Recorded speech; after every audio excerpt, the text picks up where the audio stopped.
ایک روز میں حسب معمول تیار ہو کر تھانے پہنچا تو پتہ چلا موضع کوٹ ڈوگرا کی بجلی چلی گئی ہے۔ ان دنوں میں قصبہ رسول پور تاڑ کے تھانے میں تعینات تھا۔ موضع کوٹ ڈوگرا میرے تھانے سے لگ بھگ 4 میل کے فاصلے پر واقع تھا۔ مذکرہ گاؤں کم و بیش 500 نفوس پر مشتمل تھا۔ ایک محتاط اندازے کے مطابق کوٹ ڈوگرا میں 100-125 گھر موجود ہوں گے۔ اطلاع دینے والے کانسٹیبل کو میں نے گھور کر دیکھا اور کہا، یعقوب، کیا تم ہوش و حواس میں ہو؟ جی ملک صاحب۔ وہ گہری سنجیدگی سے بولا، میں نے آپ سے کوئی غلط بیانی نہیں کی۔ اوے اللہ کے بندے، میں نے کانسٹیبل کی آنکھوں میں آنکھیں ڈالتے ہوئے کہا، تم نے بتایا ہے کہ کوٹ ڈوگرا کی بجلی چلی گئی ہے، جبکہ میری معلومات کے مطابق کبھی وہاں بجلی تھی ہی نہیں۔ جناب، میں کرنٹ والی بجلی کی بات نہیں کر رہا ہوں۔ وہ جلدی سے بولا۔ میں نے سوالیہ نظر سے اس کی طرف دیکھا، پھر ملک صاحب، بجلی کوٹ ڈوگرا کی ایک لڑکی کا نام ہے۔ وہ وضاحت کرتے ہوئے بولا، باہر برآمدے میں بجلی کا باپ بیٹھا ہوا ہے، اسی نے مجھے بتایا ہے کہ بجلی گھر سے غائب ہے۔ وہ اپنی بیٹی کی گمشدگی کی رپورٹ درج کرانے آیا ہے۔ اوہ، میں نے ایک گہری سانس لیتے ہوئے کہا، تو ٹھیک ہے، پھر بجلی کے باپ کو اندر بھیجو۔ Okay sir. کانسٹیبل یعقوب مجھے سلیوٹ کر کے کمرے سے نکل گیا۔ تھوڑی دیر پہلے جب میں برآمدے سے گزر کر اپنے کمرے کی طرف آ رہا تھا تو میں نے وہاں ایک چوبی بینچ پر 2 افراد کو بیٹھے ہوئے دیکھا تھا۔ یقیناً ان میں سے گم شدہ بجلی کا باپ ہوگا۔ کانسٹیبل نے مذکرہ دونوں افراد کو میرے پاس بھیج دیا۔ ان کے چہرے پر پریشانی جھلکتی تھی۔ میں نے نرم لہجے میں انہیں بیٹھنے کو کہا اور پوچھا، تم میں سے بجلی کا باپ کون ہے؟ جی میں ہوں، ایک نے بڑھائی ہوئی آواز میں کہا۔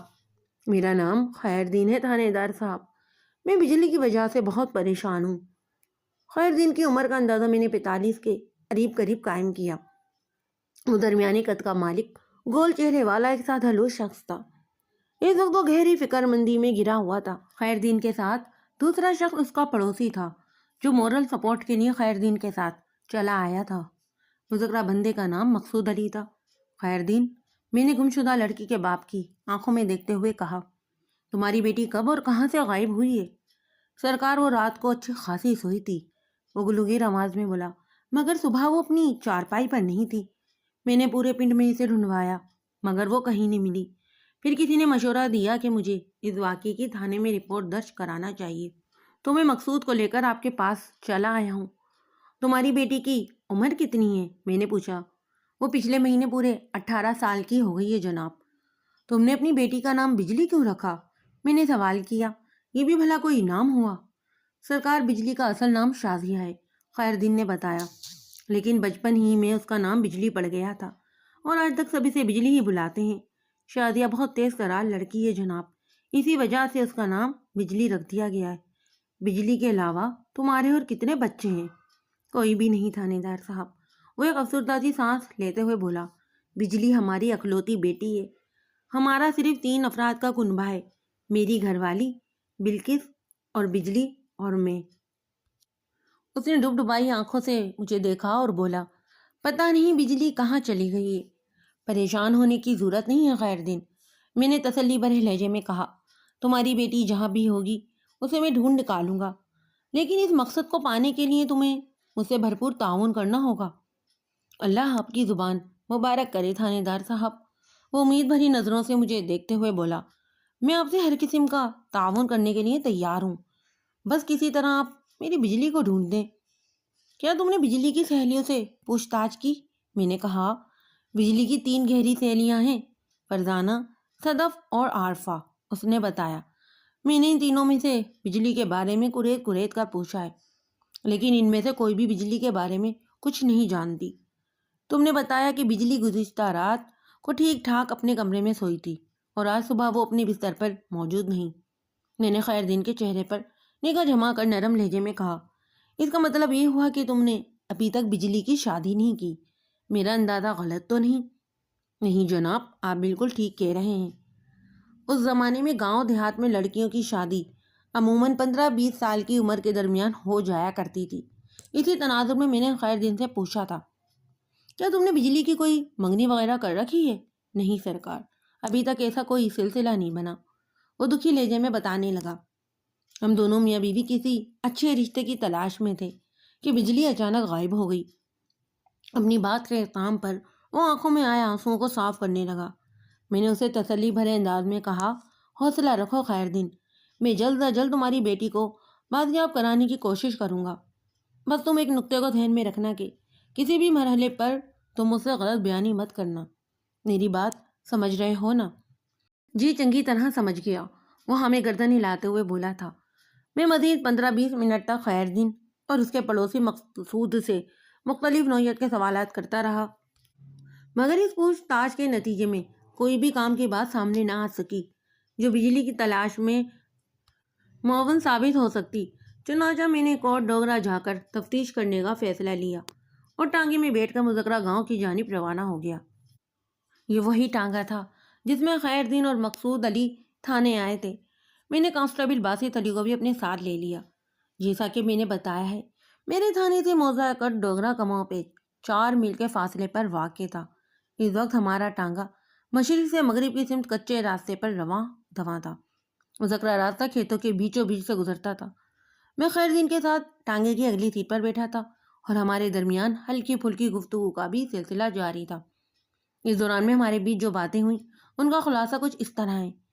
جیسا کہ آپ کو معلوم ہو چکا ہے، شازیہ عرف بجلی خیر دین کی اکلوتی اولاد تھی۔ بجلی کی پیدائش کے وقت دائی کی کسی کوتاہی کے باعث بلکس کے نظام تولید میں کوئی ٹیکنیکی خرابی پیدا ہو گئی، جس کے سبب بلکس مزید کوئی بچہ پیدا کرنے کے قابل نہیں رہی۔ لہٰذا وہ میاں بیوی اپنی اکلوتی اولاد بجلی تک محدود ہو کر رہ گئے۔ اکلوتی اولاد کی پرورش ایک کٹھن اور پیچیدہ کام ہے۔ اپنی اوقات اور حیثیت کے مطابق خیر دین اور اس کی بیوی نے بڑے ہی لاڈ اور پیار سے بجلی کی پرورش کی تھی۔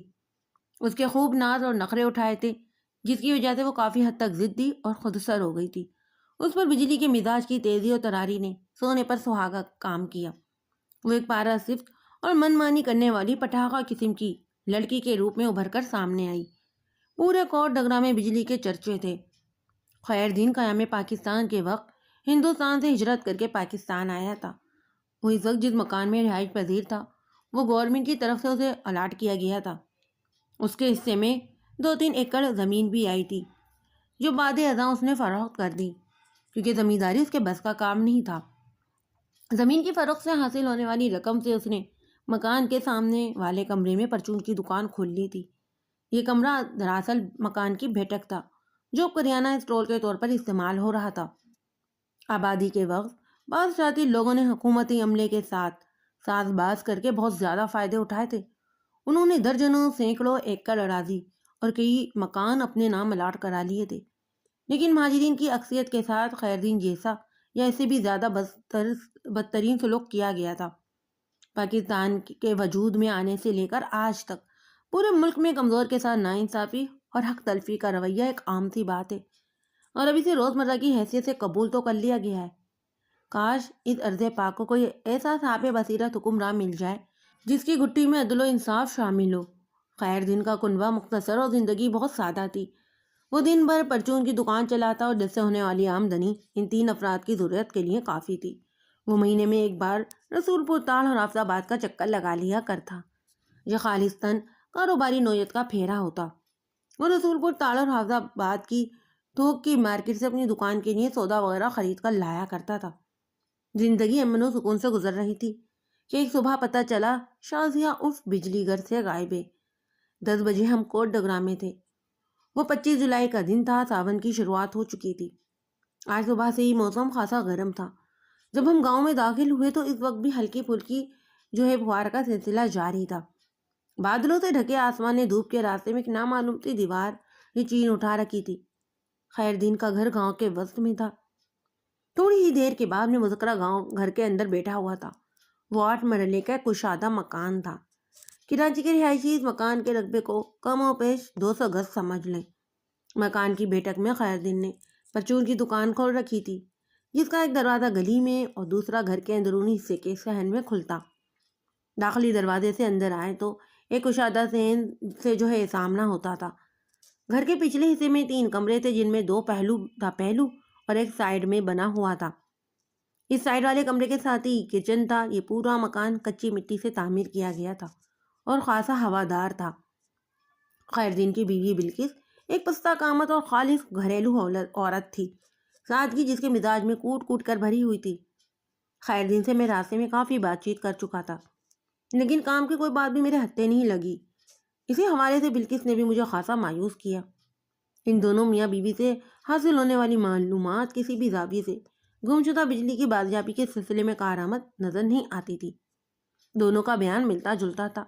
رات کو وہ تینوں گھر کے صحن میں سوئے تھے۔ آدھی رات کے وقت بوندہ باندی کا سلسلہ شروع ہوا تو انہوں نے اپنی چارپائیاں برآمدے میں لگا لی اور گہری نیند سو گئے۔ صبح جب بلکس کی آنکھ کھلی تو بجلی اپنی چارپائی پر موجود نہیں تھی۔ بلکس نے خیر دین کو جگا کر صورتحال سے آگاہ کیا۔ اس کے بعد بجلی کی تلاش کا آغاز ہو گیا۔ جب آپ لوگوں نے دیکھا کہ بجلی غائب ہے تو کیا تم دونوں میں سے کسی نے گھر کے داخلی دروازے کو چیک کیا تھا؟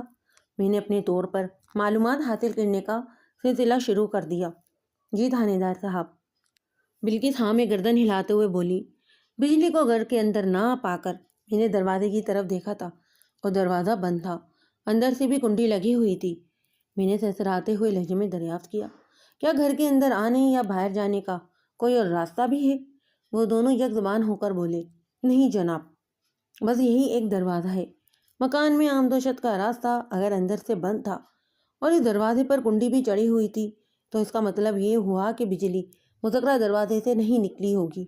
میں نے سوچ میں ڈوبے ہوئے لہجے میں کہا، پھر کانسٹیبل کو مخاطب کرتے ہوئے ان الفاظ میں اضافہ کر دیا، باسط تم ذرا چھت پر جا کر گرد و نواح کا جائزہ لے کر تو آؤ۔ اوکے سر، باسط یہ کہتے ہوئے میرے حکم کی تعمیل میں چل پڑا۔ میں نے خیر دین کے مکان کا سروے کرتے ہوئے اس زینے کو دیکھا جو بیٹھک اور ایک اندرونی کمرے کے بیچ میں سے اوپر کو جاتا تھا۔ باسط اسی کچے زینے کی جانب بڑھا تھا۔ میں نے روئے سگن جو ہے خیر دین کی طرف موڑتے ہوئے گہری سنجیدگی سے کہا، تم نے بجلی کی 3 گہری سہیلیوں کا ذکر کیا تھا، کیا وہ تینوں بھی کوٹ ڈوگرہ ہی میں رہتی ہیں؟ جی بالکل، وہ سر کو حسابتی انداز میں ہلاتے ہوئے بولا، فرزانہ، صدف اور عارفہ ادھر ہی رہتی ہیں سرکار۔ ایک کام کرو، میں نے سوچ میں ڈوبے ہوئے لہجے میں کہا، تم ان تینوں لڑکیوں کو یہاں لے کر آؤ، میں ان سے بھی پوچھ تاچھ کرنا چاہتا ہوں۔ امید ہے مجھے ان تینوں میں سے کوئی ضرور بجلی کے غائب ہونے پر روشنی ڈال سکے گی۔ بس مجھے ڈور کا کوئی ایسا سرا چاہیے جسے پکڑ کر میں دوسرے سرے تک پہنچ سکوں، اور مجھے یقین ہے کہ تلاش کی اس ڈور کے سرے سے بجلی لازماً ملاقات میں ہوگی۔ خیر دین اس انداز میں گردن کو حرکت دینے لگا جیسے میری پوری بات اس کی سمجھ میں آ گئی ہو۔ اس نے فرما برداری سے کہا، ٹھیک ہے جناب، میں بھی ان تینوں کو بلا کر لاتا ہوں۔ خیر دین کے جانے کے بعد میں نے بلکس کی معیت میں گھر کے اندرونی حصے کا بھی جائزہ لے ڈالا۔ مجھے کسی ایسے کمرے سے کوئی ثبوت نہیں ملا جو بجلی کی تلاش میں مددگار ثابت ہو سکتا۔ میں تمام کمروں کا کونا کونا جھانک کر برآمدے میں پہنچا تو چھت پر سے باسط کی آواز آئی، ملک صاحب آپ ذرا اوپر آئیں۔ خیریت؟ میں نے اس کی طرف دیکھتے ہوئے پوچھا، کوئی خاص بات؟ میں آپ کو کچھ دکھانا چاہتا ہوں، وہ سرسراتی آواز میں بولا۔ کانسٹیبل کی آواز میں کوئی ایسی بات تھی جس نے مجھے چونکنے پر مجبور کر دیا۔ میں نے بلکس کو ادھر برآمدے ہی میں چھوڑا اور تیز تیز قدم اٹھاتے ہوئے کچے زینے کی جانب بڑھا۔ خیر دین کے مکان کی چھت عقب سے ایک دوسرے مکان کے ساتھ ملی ہوئی تھی۔ میں نے باسط کے قریب پہنچ کر کہا، ہاں بھائی باسط، اب بتاؤ تم مجھے کیا دکھانا چاہتے ہو؟ وہ مجھے اپنے ساتھ خیر دین کی چھت سے ملحقہ دوسری چھت کے کنارے پر لے گیا، پھر ایک زینے کی جانب اشارہ کرتے ہوئے بولا، وہ دیکھیں ملک صاحب، یہ زینہ اس پچھواڑے والے مکان کے اندر اترتا ہے۔ خیر دین کے گھر کا کوئی بھی فرد چھت کے اس راستے اس مکان میں بآسانی اتر سکتا ہے، پھر اس مکان کا دروازہ کھول کر باہر جا سکتا ہے۔ تو تم یہ کہنا چاہ رہے ہو؟ میں نے باسط کی سوچ تک رسائی حاصل کرتے ہوئے کہا، بجلی اس راستے کے ذریعے غائب ہوئی ہے۔ جناب میرا ذہن تو یہی کہہ رہا ہے، وہ ایک ایک لفظ پر زور دیتے ہوئے بولا، باقی آپ مجھ سے زیادہ سمجھدار ہیں۔ کانسٹیبل باسط کی بات میں جو ہے وزن تھا۔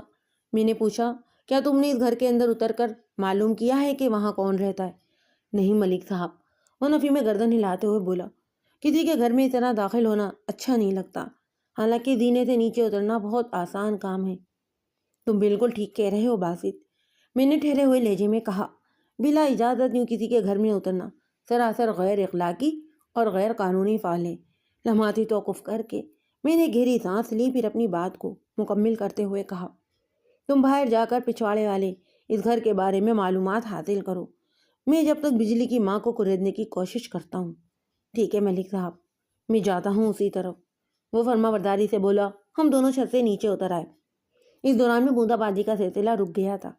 کانسٹیبل خیر دین کے گھر سے میں نکلا تو بلکس کو لے کر برآمدے میں بیٹھ گیا۔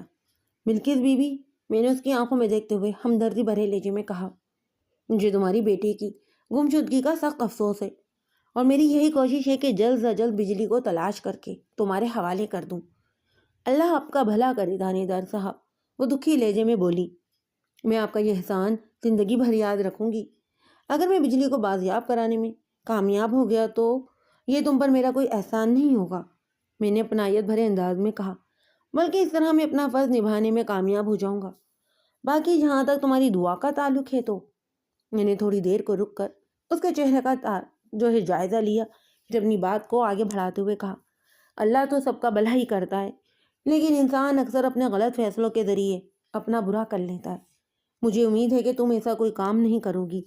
پلکیں جھپکائیں، پھر الجھن زدہ لہجے میں بولی، تھانے دار صاحب، آپ کی آخری بات میری سمجھ میں نہیں آئی۔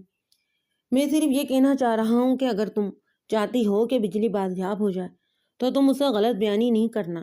میں نے اس کی آنکھوں میں جھانکتے ہوئے کہا، میں تم سے جو بھی پوچھوں اس کا سچا اور کھرا جواب چاہیے مجھے۔ میری بات سمجھ رہی ہو نا؟ جی آپ کی بات سمجھ میں آ گئی ہے میرے، وہ سر کو ہمیں ملاتے ہوئے بولی۔ میں بھلا آپ سے جھوٹ کیوں بولوں گی؟ میری تو شدید خواہش ہے کہ بجلی ابھی اور اسی وقت مجھے مل جائے۔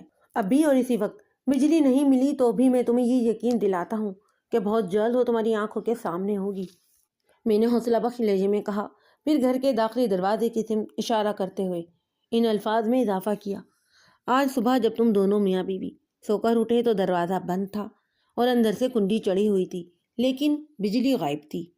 جی ایسا ہی ہے، وہ کمزور سی آواز میں بولی۔ اس کا واضح مطلب یہ ہوا کہ بجلی گھر کے دروازے سے باہر نہیں گئی، میں نے کہا، اور یہ بھی طے ہے کہ وہ جہاں بھی گئی ہے اپنی مرضی سے گئی ہے۔ اگر اس کے ساتھ زور و زبردستی کی گئی ہوتی تو یہ ممکن نہیں تھا کہ آپ دونوں اس مجرمانہ کارروائی سے بے خبر رہتے۔ میں غلط تو نہیں کہہ رہا؟ میری تو کچھ سمجھ میں ہی نہیں آ رہا تھانے دار صاحب، وہ دونوں ہاتھوں سے اپنے سر کو تھامتے ہوئے بولی۔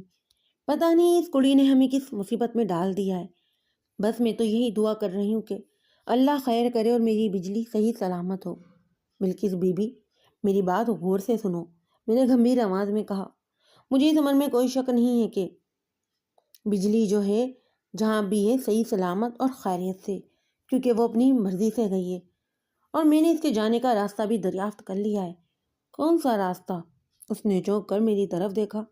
وہ راستہ میں تمہیں بعد میں بتاؤں گا، میں نے معنی خیز انداز میں کہا۔ اس سے پہلے تمہیں میرے ایک سوال کا جواب دینا ہوگا، اور بہت سوچ سمجھ کر جواب چاہیے مجھے، کیونکہ اگر تم نے مجھ سے کچھ بھی چھپانے کی کوشش کی تو پھر بجلی تمہیں کبھی نہیں ملے گی۔ آخری جملہ میں نے اس کے جذبات میں ہلچل مچانے کے لیے ادا کیا تھا۔ اس جملے کا اثر بلکس پر گہرا ہوا اور وہ تڑپ کر بولی، تھانے دار صاحب، آپ ایسی بات تو نہ کریں، بجلی ہماری بہت ہی لاڈلی بیٹی ہے، ہم اس کے بغیر زندہ رہنے کا تصور بھی نہیں کر سکتے۔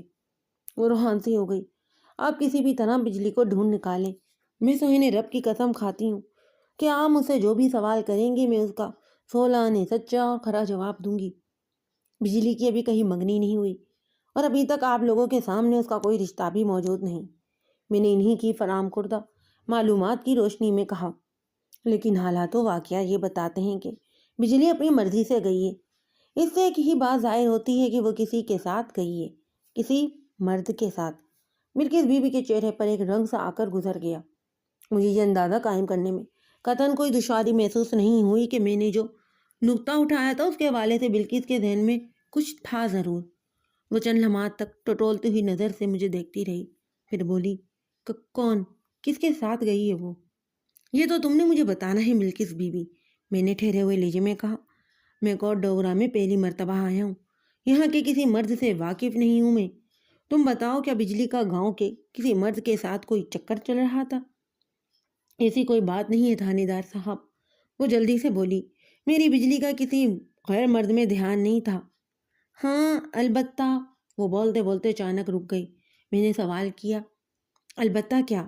خادم حسین کوچوان کا لڑکا بجلی میں دلچسپی رکھتا تھا، وہ سرسری انداز میں بولی، لیکن بجلی نے کبھی اس کی حوصلہ افزائی نہیں کی۔ خادم حسین کے لڑکے کا نام کیا ہے؟ میں نے پوچھا، اور وہ کرتا کیا ہے؟ اس کا نام ازغر ہے جی، بلکس نے بتایا۔ وہ بس آوارہ گردی کرتا ہے یا پھر بجلی کو دیکھ کر ٹھنڈی آہیں بھرتا ہے؟ بجلی کی گمشدگی کا معاملہ رفتہ رفتہ ڈھپ پر آ رہا تھا۔ اصغر کا نام سامنے آنے پر مجھے یوں محسوس ہونے لگا کہ بعد ازاں یہ لڑکا اس کیس کی ایک کڑی ثابت ہوگا۔ میں نے قریت کا عمل جاری رکھتے ہوئے بلکس بی بی سے پوچھا، یہ بھی تو ہو سکتا ہے کہ بجلی بھی اصغر میں دلچسپی رکھتی ہو؟ سوال ہی پیدا نہیں ہوتا تھانے دار صاحب، وہ اٹل لہجے میں بولی۔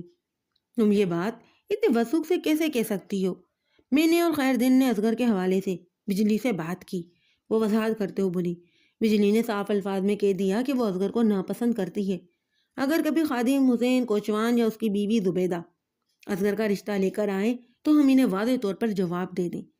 اگر بجلی کی اصغر میں ذرا سی بھی دلچسپی ہوتی تو وہ اتنی سخت بات کبھی نہ کرتی۔ تمہاری بات بالکل درست ہے بلکس، میں نے گہری سانس خارج کرتے ہوئے کہا، لیکن دل کے معاملات میں منطق اور عقل نہیں چلتی۔ یہ بھی تو ہو سکتا ہے کہ بجلی بھی اصغر کو پسند کرتی ہو اور اس نے اپنی پسندگی کو چھپانے کے لیے اس قسم کی بات کی ہو۔ آپ کی مرضی جو بھی ہے سمجھے تھانے دار صاحب، وہ سردہ لہجے میں بولی۔ میں نے حقیقت آپ کو بتا دی ہے۔ تمہارے گھر کے پیچھے جو ہے کس کا مکان ہے؟ میں نے پوچھا۔ وہاں بابا جمالہ رہتا ہے، بلکس نے بتایا۔ آپ نے یہ سوال کیوں کیا؟ تمہارے گھر کی چھت بابا جمالہ کے گھر کی چھت کے ساتھ ملی ہوئی ہے، میں نے اس کے چہرے پر نگاہ جماتے ہوئے کہا۔ میں نے تھوڑی دیر پہلے کسی دوسرے راستے کا ذکر کیا تھا۔ میں سمجھتا ہوں کہ بجلی تم دونوں کو سوتا ہوا چھوڑ کر اسی مکان کی چھت پر پہنچی ہوگی اور پھر بابا جمالہ کے مکان میں اتر کر اس کے دروازے سے باہر نکل گئی ہوگی۔ کیا تم لوگوں نے بابا جمالہ یا اس کے گھر والوں سے پوچھ تاچھ کی؟ بابا جمالہ اس گھر میں اکیلا ہی رہتا ہے، بلکس نے بتایا۔ اس نے شادی نہیں کی، اس لیے بیوی بچوں کا سوال ہی پیدا نہیں ہوتا۔ اس کے قریبی رشتے دار بھی نہیں ہیں، ہم نے اسے جو ہے ہمیشہ سے اکیلا ہی دیکھا ہے۔ بلکس کی زبانی مجھے بابا جمالہ کے بارے میں مزید یہ پتہ چلا کہ اس کا نام جمال دین تھا، لیکن وہ بابا جمالہ کے نام سے کوٹ ڈوگرا میں مشہور تھا۔ اس کی عمر 60 سے اوپر تھی۔ اس نے ایک گدھا پال رکھا تھا جو اس کے لیے سواری اور دھندے کا کام آتا۔ بابا جمالہ اپنے گھر میں مٹی کے برتن تیار کرتا، پھر ان برتنوں کو گدھے پر لاد کر گاؤں گاؤں گھوم کر انہیں فروخت کر کے اپنی روزی اور روٹی کا بندوبست کرتا۔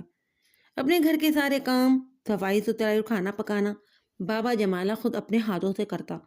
وہ لوگوں سے زیادہ میل جول نہیں رکھتا تھا، وہ اپنے حال میں مست رہنے والا بندہ تھا۔ بابا جمالہ منج وقتی نمازی بھی تھا۔ میں بلکس بی بی کے ساتھ بات چیت میں مصروف تھا کہ کانسٹیبل لوٹ آیا۔ اس دوران میں بالواسطہ میں نے جو ہے بابا جمالہ کے بارے میں اچھی خاصی معلومات اکٹھی کر لی تھیں جو بلکس کے بیان سے لگاؤ کھاتی تھیں۔ باسط نے بابا جمالہ سے بھی بات کی تھی۔ مجھے کانسٹیبل کے چہرے پر دبا دبا سا جوش دکھائی دیا تو میں سمجھ گیا کہ اس کے پاس کوئی خاص خبر ہے۔ میں نے خاصے کرارے لہجے میں کہا، ہاں بھائی، ادھر کی کیا رپورٹ ہے؟ میرا اندازہ 100% درست نکلا ہے ملک صاحب، وہ مضبوط لہجے میں بولا تھا۔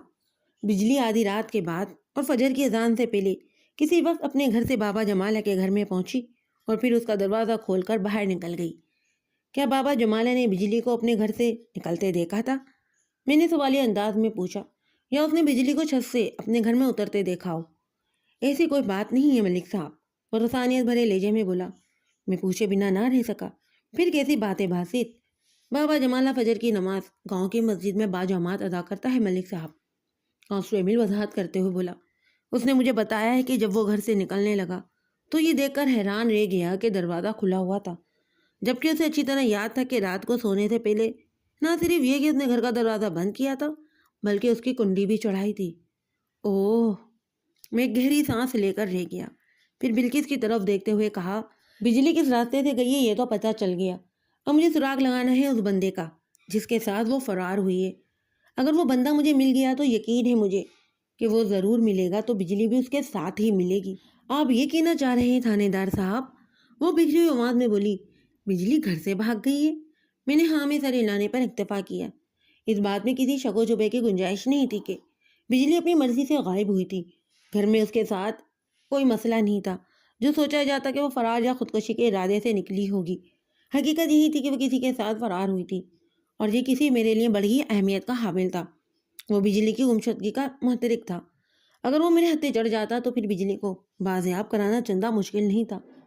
یہ بھی طے تھا کہ وہ اگر موضوع کوٹ ڈوگرا کا رہنے والا تھا تو وہ بھی بجلی کی طرح گاؤں سے غائب ہوا ہوگا۔ لگ بھگ آدھے گھنٹے کے بعد خیر دن 2 لڑکوں کو لے کر آ گیا۔ ان میں سے ایک صدف اور دوسری عارفہ تھی۔ فرزانہ کے بارے میں خیر دن نے بتایا کہ اس کا بچہ بیمار ہے، اس لیے وہ اپنے بچے کو چھوڑ کر نہیں آ سکتی۔ فرزانہ شادی شدہ تھی اور اس کا 1 سال کا لڑکا بھی تھا۔ فرزانہ کی شادی 2 سال پہلے گاؤں کے ایک شخص سے ہوئی تھی۔ صدف اور عارفہ بجلی کی طرح بھی غیر شادی شدہ تھیں اور ان کی عمریں بلا ترتیب 18 اور 17 سال کی تھیں۔ میں 20-25 منٹ تک ان دونوں لڑکیوں کا انٹرویو کرتا رہا، لیکن مجھے کوئی ایسی بات معلوم نہ ہو سکی جس سے بجلی کی تلاش میں کوئی مدد مل سکتی۔ اصغر کے حوالے سے ان دونوں کا موقف وہی تھا جو بلقیس کا تھا۔ انہوں نے اس امر کی تصدیق کی کہ اصغر بجلی سے محبت کا دعوے دار تھا، لیکن بجلی کو اس کی ذات میں کوئی دلچسپی نہیں تھی۔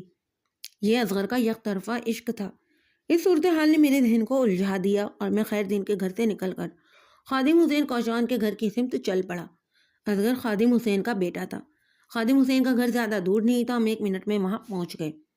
اس وقت خادم حسین کے گھر کے اندر موجود نہیں تھا، تاہم اس کی بیوی زبیدہ کو جب یہ پتہ چلا کہ میں اس علاقے کا تھانے دار ہوں اور بجلی کی گمشدگی کے حوالے سے تفتیش کر رہا ہوں، تو اس نے مجھے اور باسط کو گھر کے اندر بلا لیا۔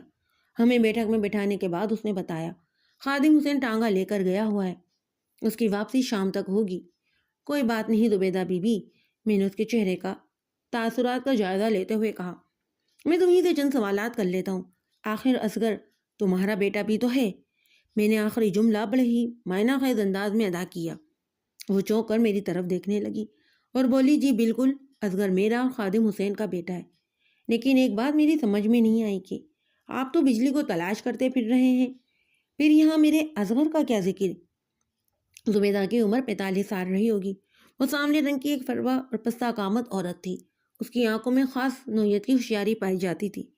بعد ازاں مجھے پتا چلا کہ اصغر کے علاوہ ان کے 2 بچے اور بھی تھے، اور یہ دونوں لڑکیاں تھیں، 15 سال کی زرینہ اور 12 سال کی نسیم۔ اصغر کم و بیش 20 سال کا تھا۔ جب تمہارے بیٹے کا نام بجلی کے ساتھ جڑا ہوا ہے تو پھر بجلی کی گمشدگی پر سب سے پہلے اصغر ہی کا ذکر آئے گا۔ میں نے اس کی آنکھوں میں دیکھتے ہوئے معنی خیز لہجے میں کہا، ہے کہ نہیں؟ یہ کیا بات کر دی آپ نے؟ وہ برا سا منہ بناتے ہوئے بولی، اصغر کا بجلی سے کیا واسطہ؟ واسطہ ہے تو میں تمہارے دروازے تک پہنچا ہوں نا، میں نے قدرے سخت لہجے میں کہا۔ تم اپنے بیٹے کے کرتوتوں پر پردہ ڈالنے کی کوشش نہ کرو۔ مجھے پتا چل چکا ہے کہ اصغر بجلی کے عشق میں گرفتار تھا۔ یہ اصغر کا پاگل پن ہے تھانے دار صاحب، وہ اکتائے ہوئے لہجے میں بولی۔ میں 1000 بار اس نالائق کو سمجھا چکی ہوں کہ عشق کے چکر میں سوائے خواری کے کچھ نہیں رکھا۔ میں نے کیا کھٹ لیا جو وہ کوئی کارنامہ انجام دے ڈالے گا؟ بات کے اختتام پر اس کی آنکھوں میں اداسی اتر آئی۔ میرے کریدنے پر اس نے بتایا کہ اس نے خادم حسین سے محبت کی تھی، ان کی شادی بھی ہو گئی، لیکن زبیدہ کے بیان کے مطابق خادم حسین نے اس کی وہ قدر نہیں کی جس کی وہ توقع کر رہی تھی۔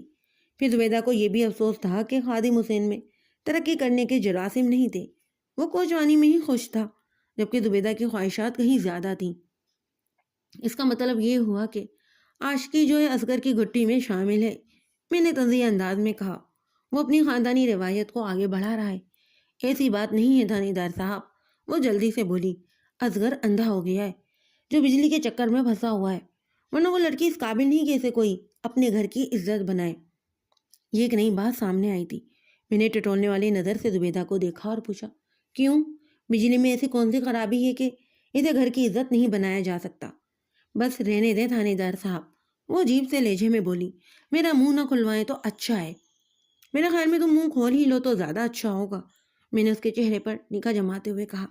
اس طرح ہو سکتا ہے کہ میں حقیقت کی تہہ میں اتر کر بجلی کو تلاش کرنے میں کامیاب ہو جاؤں۔ پتہ نہیں جناب اس بجلی نے کیسے کیسے لوگوں کو اپنے پیچھے لگا رکھا ہے۔ وہ اپنے ہاتھ کو ہوا میں لہراتے ہوئے بولی، پچھلے دنوں تارا نے میرے پتر کو سنگین نتائج کی دھمکی بھی دی تھی۔ زبیدہ بی بی ایک پر ایک انکشاف کی جا رہی تھی۔ میں نے گہری سنجیدگی سے پوچھا، یہ تارا کون ہے؟ نذیرہ ماچن کا لڑکا، وہ مرا سا منہ بناتے ہوئے بولی، نام تو اس کا ستار ہے لیکن پورے پنڈ میں وہ تارا کے نام سے مشہور ہے، اکثر لوگ اس سے ڈرتے ہیں، وہ بڑا بدماش بنا پھرتا ہے۔ اوہ تو یہ بات ہے، میں نے اس کے بیان میں دلچسپی لیتے ہوئے کہا۔ پھر پوچھا، تارا نے تمہارے بیٹے کو جو ہے کیوں دھمکی دی تھی؟ تارا نے اس گھر سے کہا کہ بجلی سے دور رہو ورنہ تمہارے حق میں اچھا نہیں ہوگا۔ اس نے بتایا، تالا بجلی کو اپنی جائیداد سمجھتا ہے۔ میں نے بجلی کے معاملے میں خیر دن اور بلقیس سے تفصیلی بات کی ہے۔ میں نے کہا انہوں نے تارا کا کوئی ذکر نہیں کیا، اور تم کہہ رہی ہو کہ تارا بجلی کو اپنی ملکیت سمجھتا ہے۔ وہ دونوں اپنی اکلوتی بیٹی کے بارے میں خوش فہمیوں میں مبتلا ہیں، وہ استزائیہ لہجے میں بولی۔ انہوں نے بیجا لاڈ پیار سے بجلی کو بگاڑ دیا ہے، وہ خودسر اور ضدی ہو چکی ہے، مگر خیردین اور بلکہ اسے ابھی تک دودھ پیتی معصوم سی بچی سمجھتے ہیں۔ میں نے یہ بات خاص طور پر محسوس کی تھی کہ زبیدہ جو ہے بجلی اور اس کے والدین کے لیے اپنے دل میں اچھے جذبات نہیں رکھتی تھی۔ شاید اس کا سبب یہ ہو کہ اس نے اس کے بیٹے کی سوچ کو اپنی گرفت میں لے رکھا تھا۔ اس معاملے میں مائیں بہت حساس ہوتی ہیں، یہاں تک کہ اگر ان کا بیٹا اپنی منوکا میں حد سے زیادہ دلچسپی لینے لگے تو انہیں پریشانی اور فکر لاحق ہو جاتی ہے۔ بجلی تو پھر بھی ایک غیر لڑکی تھی۔ زبیدہ، میں نے اس کی تسلی کی خاطر کہا، میں تارا کو دیکھ لوں گا کہ وہ کتنا بڑا بدماش ہے۔ ابھی تو میں تمہارے بیٹے سے چند باتیں کرنے آیا ہوں، بتاؤ اصغر کہاں ہے؟ اصغر گھر میں نہیں ہے جی، وہ سادہ سے لہجے میں بولی۔ اس کے جواب نے مجھے چونکنے پر مجبور کر دیا۔ میں نے پوچھا وہ گھر میں نہیں ہے تو پھر کدھر گیا ہے؟ وہ پنڈی بھٹیا گیا ہوا ہے، اس نے جواب دیا۔ کب گیا ہے وہ؟ میں نے سرسراتے ہوئے لہجے میں کہا۔ میرا تھانہ یعنی رسول پور تاڑ جو ہے پنڈی بھٹیا اور حافظ آباد کے درمیان واقع تھا۔ کوٹ ڈوگرا سے پنڈی بھٹیا جانے کے لیے رسول پور تاڑ سے گزرنا پڑتا تھا۔ اصغر علی کل دوپہر سے نکلا تھا جی، زبیدہ نے بتایا۔ ادھر پنڈی بھٹیا میں میری بڑی بہن صفیہ رہتی ہے، اصغر اپنی خالہ کے پاس 2-4 دن رکے گا۔ اصغر کل دوپہر میں گھر سے نکلا تھا اور گزشتہ رات بجلی غائب ہو گئی۔ میں نے سوچ میں ڈوبے ہوئے لہجے میں کہا، پھر زبیدہ کی آنکھوں میں دیکھتے ہوئے پوچھا، یہ کچھ بڑا عجیب سا اتفاق نہیں ہے؟ وہ چند لمحات تک الجھی ہوئی نظروں سے مجھے تکتی رہی، پھر شک آلود لہجے میں بولی، کہیں آپ یہ تو نہیں سمجھ رہے کہ اصغر بجلی کو بھگا کر لے گیا ہے؟ بالکل میں ایسا ہی سوچ رہا ہوں زبیدہ بی بی، میں نے صابوئی کا مظاہرہ کرتے ہوئے کہا۔ یہ ناممکن تو نہیں ہے تھانے دار صاحب، وہ دونوں ہاتھ جوڑتے ہوئے بولی۔ آپ میرے پتر کو اس معاملے میں نہ گھسیٹیں جی، بجلی نے کبھی اسے گھاس نہیں ڈالی تو اس کے ساتھ کیسے بھاگے گی وہ؟ میں نے ایک امکانی بات کی ہے، میں نے کہا، پھر بسطور اس کی آنکھوں میں جھانکتے ہوئے کہا، یہ بھی تو ہو سکتا ہے کہ ان دونوں میں گہرا ربط و ضبط ہو، مگر بجلی نے اس بات کو گاؤں والوں سے چھپا کر رکھا ہو۔ سوال ہی پیدا نہیں ہوتا تھانے دار صاحب، میں اس گھر کو اچھی طرح جانتی ہوں۔ آپ کی تسلی کے لیے میں آپ کو صفیہ کا مکمل ایڈریس دے دیتی ہوں، آپ پنڈی بھٹیا جا کر چیک کر لیں، انشاءاللہ میرا بیٹا آپ کو ادھر ہی ملے گا اور بجلی اس کے ساتھ نہیں ہوگی۔ صفیہ آپ کو یہ بھی بتائے گی کہ اصغر کل کتنے بجے وہاں پہنچا تھا۔ وہ تو میں لازمی چیک کروں گا، میں نے ٹھوس لہجے میں کہا۔ ویسے تمہارا کیا خیال ہے، اگر بجلی اصغر کے ساتھ نہیں گئی تو پھر وہ کہاں غائب ہوئی ہے؟ میری جوتی جانے وہ کہاں غائب ہوئی ہے، وہ نفرت آمیز لہجے میں بولی۔ اس کمینی نے تو ہمارا جینا حرام کر دیا ہے، جب تک وہ گاؤں میں تھی تو میرے اصغر کو اس نے دیوانہ بنا رکھا تھا، اب کہیں دفعہ ہوئی ہے تو پولیس ہمارے دروازے پر آ گئی ہے۔ پھر وہ دونوں ہاتھ اٹھا کر آسمان کی طرف دیکھتے ہوئے فریادی لہجے میں بولی، میرے سونے ربا ہمیں اس مصیبت سے نکال۔ میں 15-20 منٹ تک زبیدہ سے سوال و جواب کرتا رہا، لیکن کوئی مفید بات معلوم نہ ہو سکی۔ میں نے پنڈی بھٹیا میں اس کی بہن صفیہ کا ایڈریس نوٹ کیا اور اس کے گھر سے نکل آیا۔ اگر بجلی کسی بھی زاویے سے اصغر میں کوئی دلچسپی نہیں رکھتی تھی تو پھر اس کا کہیں ایک ساتھ جانا خارج سے امکان تھا، کیونکہ ان کے کوٹ ڈگرا سے نکلنے کے اوقات میں کم از کم 12 گھنٹے کا فرق تھا۔ ملک صاحب، آپ کس طرف جانے کا ارادہ کر رہے ہیں اب؟ باسی نے مجھ سے پوچھا تھا۔ بجلی کا معاملہ تو ایک جگہ آ کر رک سا گیا ہے، کیا آپ دوبارہ خیردین کے گھر جا رہے ہیں؟ اگر خیردین سے ملاقات کی ضرورت پیش آئی تو ادھر کا بھی چکر لگا آئیں گے، میں نے سوچ میں ڈوبے ہوئے لہجے میں کہا۔ فی الحال تو میں تارا کی خبر لینا چاہتا ہوں، ذرا پتہ تو چلے کہ وہ بجلی کا چوکیدار کیوں بنا ہوا ہے۔ اگر زبیدہ نے کسی غلط بیانی سے کام نہیں لیا تو امید ہے مجھے تارا سے ملاقات خاصی فائدہ مند ہوگی۔ خادم حسین کوچوان کے گھر سے نکلتے ہوئے میں نے زبیدہ سے نذیرہ ماچن کے گھر کی لوکیشن اچھی طرح سمجھ لی تھی۔ تارا نذیرہ ماچن کا اکلوتا اور بگڑا ہوا بیٹا تھا اور مبینہ طور پر وہ گاؤں میں گنڈا گردی کرتا تھا۔ مجھے بھی ایسا ہی محسوس ہو رہا ہے، کانسٹیبل نے تائیدی انداز میں کہا۔ اس وقت بوندا بادی کا سلسلہ رکا ہوا تھا، تاہم ابھی تک آسمان گہرے بادلوں سے ڈھکا ہوا تھا، یعنی کسی بھی وقت بارش شروع ہو سکتی تھی۔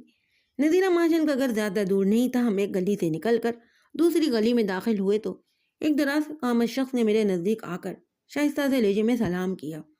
السلام علیکم تھانے دار صاحب۔ اس شخص نے ہلکی سی داڑھی بھی رکھی ہوئی تھی اس کا رنگ گندمی عمر 35 اور 40 کے درمیان رہی ہوگی۔ اس پر نگاہ پڑتے ہی مجھے ایسا لگا جیسے میں نے اسے آج سے پہلے بھی کہیں دیکھا ہو، لیکن فوری طور پر یاد نہ آ سکا۔ کیا آج سے پہلے ہماری ملاقات کب اور کہاں ہوئی تھی؟ وعلیکم السلام۔ میں نے اس کے سلام کا جواب دیتے ہوئے سوالیہ نظر سے اس کی طرف دیکھا۔ میرا نام ماسٹر عنایت ہے، وہ مسافر کے لیے اپنا ہاتھ آگے بڑھاتے ہوئے بسطور شائستہ سے انداز میں بولا تھا۔ اس نے میری نگاہ میں چھپے ہوئے سوال کو پڑھ لیا، اسی لیے اس نے اپنا تعارف کروانا ضروری سمجھا۔ اپنی بات چیت اور انداز سے وہ ایک تعلیم یافتہ اور سمجھدار انسان لگتا تھا۔ میں نے اس سے ہاتھ ملاتے ہوئے خوش دلی سے کہا، ماسٹر صاحب، مجھے ایسا کیوں محسوس ہو رہا ہے کہ ہم پہلے بھی کہیں مل چکے ہیں؟ یہ ہماری پہلی ملاقات ہے جناب، اس نے بتایا۔ ہاں، یہ ہو سکتا ہے کہ آپ نے بھی کچھ دیر پہلے مجھے خیر دین کے گھر کے آس پاس دیکھا ہو۔ جب مجھے پتا چلا کہ تھانے دار صاحب بجلی کی گمشدگی کے سلسلے میں تفتیش کرنے کو ڈھوگرا آئے ہیں تو میں اپنے گھر سے نکل کر سیدھا خیر دین کے گھر پہنچا تھا، لیکن جب تک آپ خادم حسین کے گھر کی طرف چل پڑے تھے، چنانچہ میں بھی ادھر ہی آ گیا اور اب آپ سے ملنے کا موقع میسر آ گیا ہے۔ اس کی وضاحت ختم ہوئی تو میں نے ٹٹولنے والے انداز میں پوچھا، ماسٹر جی، خیریت تو ہے نا؟ آپ مجھ سے ملنے کے لیے اتنے بےتاب کیوں ہو رہے تھے؟ خیریت کہاں جناب، وہ سنجیدگی سے بولا، اس گاؤں سے ایک جوان جہاں لڑکی غائب ہو گئی ہے۔ میں آپ سے اسی لیے ملنا چاہتا تھا تاکہ پتہ چلے آپ نے بجلی کی تلاش کے سلسلے میں اب تک کیا پیش رفت کی ہے۔ لمحاتی توقف کر کے اس نے ایک آسودہ سی سانس لی، پھر اپنی بات میں اضافہ کرتے ہوئے بولا تھا، کوٹ ڈوگرا ایک چھوٹا سا گاؤں ہے، ہم سب لوگ یہاں ایک خاندان کی طرح رہتے ہیں، ایک دوسرے کے دکھ سکھ میں شریک ہونا اور حلت المقدر ایک دوسرے کی مدد کرنا فرض بنتا ہے ہمارا۔ میں جانتا ہوں بجلی کی گمشدگی پر خیر دین اور بلکس سخت پریشان ہیں، مجھے بھی اس واقعے کا سخت افسوس ہے۔ اگر میں بجلی کی تلاش کے حوالے سے آپ کی کوئی مدد کر سکتا ہوں تو مجھے ضرور بتائیں، آپ کے کام آ کر مجھے خوشی ہوگی۔ ماسٹر عنایت ایک پرخلوص اور ہمدرد انسان ہونے کے ساتھ ساتھ سخت باتونی بھی تھا۔ بہرحال اس کے اخلاص اور انسانی دوستی کے پیش نظر میں نے ٹھہرے ہوئے لہجے میں کہا، ماسٹر جی، میں آپ کی اس پرخلوص پیشکش کے لیے آپ کا شکر گزار ہوں۔ اگر آپ کا تعاون بجلی کو ڈھونڈنے میں مفید ثابت ہوا تو یہ پولیس ڈپارٹمنٹ کے علاوہ کوٹ ڈوگرا پر بھی آپ کا احسان ہوگا، لیکن اس ڈگر پر قدم رکھنے سے پہلے آپ کو چند باتیں ذہن نشین کرنا ہوں گی۔ وہ سوالیہ نظر سے مجھے دیکھتے ہوئے بولا، کون سی باتیں جناب؟ یہ بات تو میں طے کر چکا ہوں کہ بجلی گاؤں کے کسی مرد کے ساتھ بھاگی ہے، اور یہ بھی واضح ہے کہ بجلی کو بھگا کر لے جانے والا بندہ اس وقت اس گاؤں میں موجود نہیں۔ میں نے اس گھر کو چیک کر لیا ہے اور اب نذیرہ مہاجن کی طرف جا رہا ہوں، وہاں سے فارغ ہونے کے بعد میں خیر دین کی طرف جاؤں گا۔ آپ کے پاس لگ بھگ 1 گھنٹہ ہے، اس دوران میں آپ یہ معلوم کرنے کی کوشش کریں کہ اس وقت کوٹ ڈورا کے کتنے مرد گاؤں میں موجود نہیں ہیں۔ آپ کے لیے یہ کام مشکل تو نہیں ہوگا؟ بات کے اختتام پر میں نے سوالیہ نظر سے اس کی طرف دیکھا تو جلدی سے سر کو خم میں لاتے ہوئے بولا تھا، آپ فکر ہی نہ کریں تھانے دار صاحب، میں 1 گھنٹے سے پہلے آپ کو رپورٹ پیش کرتا ہوں۔ اس کے ساتھ ہی آپ نے یہ ذہن میں بھی نقطہ رکھنا ہے، میں نے ناظرانہ انداز میں کہا، اصغر اور تارا کے علاوہ گاؤں کا کون سا مرد بجلی کو پسند کرتا تھا، یا یہ کہ بجلی یہاں کے کس بندے میں دلچسپی رکھتی تھی؟ آپ میری بات سمجھ تو گئے ہوں گے؟ جی بالکل، میں آپ کی بات اچھی طرح سمجھ گیا ہوں تھانے دار صاحب، وہ پر اعتماد لہجے میں بولا۔ ماسٹر عنایت کے جانے کے بعد کانسٹیبل باسط نے مجھ سے کہا، ملک صاحب، یہ بندہ تو بڑا کام کا لگتا ہے۔ ابھی صرف لگتا ہے، میں نے معنی خیز انداز میں کہا، جب ماسٹر عنایت کوئی کام کر دکھائے گا تب اس کی کارکردگی دیکھتے ہوئے یہ فیصلہ کیا جائے گا کہ یہ بندہ کام کا ہے یا نہیں۔ یہ بھی آپ ٹھیک ہی کہتے ہیں ملک صاحب، باسط نے تائیدی انداز میں گردن ہلاتے ہوئے کہا تھی، اور تام چینی کے ایک تسلے میں آٹے والے ہاتھ دھو رہی تھی۔ نذیرہ نے اپنے گھر کے باہر گلی میں دروازے کے قریب ہی تندور لگا رکھا تھا، جہاں وہ گاؤں والوں کے لیے روٹی لگانے کی خدمات انجام دیتی۔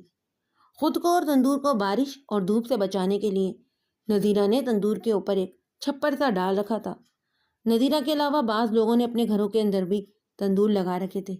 نذیرہ یہ کام کاروباری بنیادوں پر جاری رکھے ہوئے تھی۔ جو لوگ اس کے تندور سے روٹی لگوانے آتے وہ ان سے اس کام کا باقاعدہ معاوضہ لیا کرتی، یہی اس کا روزگار اور ذریعہ آمدنی تھا۔ وہ درمیانے قد اور بھاری جسم کی مالک ایک خالص دیہاتن تھی۔ نذیرہ نے ہمیں اپنی طرف بڑھتے ہوئے دیکھ لیا، اس نے سر پر دوپٹہ درست کیا اور ہمارے قریب پہنچنے پر اس نے مجھے سلام کیا اور تشویش بھرے لہجے میں بولی، کسی عورت نے ذکر کیا تھا کہ پنڈ میں پولیس آئی ہوئی ہے اور بجلی کی گمشدگی کے سلسلے میں تفتیش کر رہی ہے۔ اس عورت نے تمہیں بالکل ٹھیک بتایا ہے نذیرہ۔ میں نے اس کا سلام کے جواب دینے کے بعد ٹھہرے ہوئے لہجے میں کہا، میرا نام ملک صفدر حیات ہے اور میں اس علاقے کا تھانے دار ہوں۔ اللہ آپ کو حیات ہی دے تھانے دار صاحب۔ وہ جلدی سے بولی، بجلی کا کچھ پتہ چلا؟ ہاں؟ میں نے معنی خیز انداز میں گردن ہلائی اور اس کی آنکھوں میں دیکھتے ہوئے سوال کیا، کیا تمہارے گھر میں بیٹھنے کی کوئی جگہ ہے؟ جی جی، آپ اندر آ جائیں۔ وہ دروازے کی جانب بڑھتے ہوئے بولی، میں آپ کے لیے روٹی پانی کا بندوبست کرتی ہوں۔ اس تکلف کی ضرورت نہیں ہے نذیرہ، میں نے اس کی تلقین میں گھر کے اندر قدم رکھتے ہوئے کہا، میں بس تم سے چند ضروری باتیں کروں گا اور پھر چلا جاؤں گا۔ نہ جی نہ، تکلف والی کوئی بات نہیں۔ وہ ہمیں برآمدے میں بچھی چارپائی پر بیٹھاتے ہوئے بولی، آلو گوشت کا سالن میں نے صبح ہی تیار کر لیا تھا اور ابھی 5 منٹ میں گرما گرم روٹیاں بھی لگاتی ہوں۔ آپ پہلی مرتبہ میرے گھر آئیں، میں کچھ کھلائے بلائے بغیر آپ کو جانے نہیں دوں گی۔ صرف تمہارے گھر ہی نہیں، میں کوٹ ڈگرا میں بھی آج پہلی بار ہی آیا ہوں۔ میں نے گھر کے اندرونی حصے میں ادھر ادھر نگاہ دوڑاتے ہوئے کہا، چلو میں تمہارا دل رکھنے کے لیے آدھی بات مان لیتا ہوں۔ نذیرہ کا گھر ایک عام سا دیہاتی طرز کا مکان تھا۔ پچھلے حصے میں 2 کچے کمرے پہلو با پہلو بنے ہوئے تھے۔ کمروں کے آگے برآمدہ تھا جہاں اس وقت ہم ایک چارپائی پر بیٹھے تھے۔ برآمدے کے بعد وسیع صحن تھا۔ نذیرہ کو بورچی خانے وغیرہ کی ضرورت نہیں تھی، کھانا تیار کرنے کے لیے اس کا تندور ہی کافی تھا۔ تاہم صحن کی دیوار کے ساتھ میں نے چولہا بنا دیکھا تھا اور اس کے نزدیک ہی چند برتن بھی نظر آ رہے تھے۔ تھوڑے فاصلے پر ایک ہینڈ پمپ بھی نصب تھا جس کے نیچے پتھر کا 1-2 فٹ چوڑا ٹکڑا پڑا تھا جو یقیناً برتن اور کپڑے دھونے کے لیے ایک پلیٹ فارم کا کام ادا کرتا تھا۔ گھر کے دونوں کمروں کے دروازے کھلے ہوئے تھے۔ مجھے یہ اندازہ قائم کرنے میں قطعاً کوئی دقت محسوس نہیں ہوئی کہ اس وقت ہم تینوں کے سوا اس گھر کے اندر اور کوئی موجود نہیں تھا۔ آدھی بات والا معاملہ میری سمجھ میں نہیں آیا تھانے دار صاحب۔ وہ الجھن زدہ انداز میں گردن ہلاتے ہوئے بولی، تم نے کہا کہ کچھ کھلائے پلائے بغیر مجھے جانے نہیں دو گی۔ میں نے اس کے چہرے پر نگاہ جماتے ہوئے کہا، یہی بات کی تھی نا تم نے؟ وہ تیزی سے پلکیں جھپکاتے ہوئے بولی، جی۔ بس تو پھر تمہاری آدھی بات کا مطلب یہ ہوا کہ، میں نے ڈرامائی انداز اختیار کرتے ہوئے کہا، اس کھلائے پلائے میں سے کھلائے کو نکال دو اور پلائے کی مدد میں تم ہمیں ٹھنڈا پانی پلا دو۔ وہ تو ٹھیک ہے جی۔ وہ ایک اطمینان بھری سانس لیتے ہوئے بولی، میں آپ لوگوں کے لیے جو ہے ٹھنڈی نمکین لسی لے کر آتی ہوں۔ اگلے چند لمحات میں نذیرہ ماشاءاللہ میں مکھن والی ذائقے دار لسی سرو کرنے کے بعد ایک موڑے پر براجمان ہو چکی تھی۔ قبل اس کے کہ میں اس سے پوچھ تاچھ کا آغاز کرتا، اس نے سوال داغ دیا، تھانے دار صاحب، آپ نے باہر مجھے بتایا تھا کہ آپ کو بجلی کا پتہ چل گیا ہے۔ آپ نے اسے کہاں سے پکڑا ہے؟ ابھی پکڑا نہیں ہے، میں نے اس کے چہرے کے تاثرات کا جائزہ لیتے ہوئے کہا، صرف اس کے بارے میں کچھ معلوم ہوا ہے۔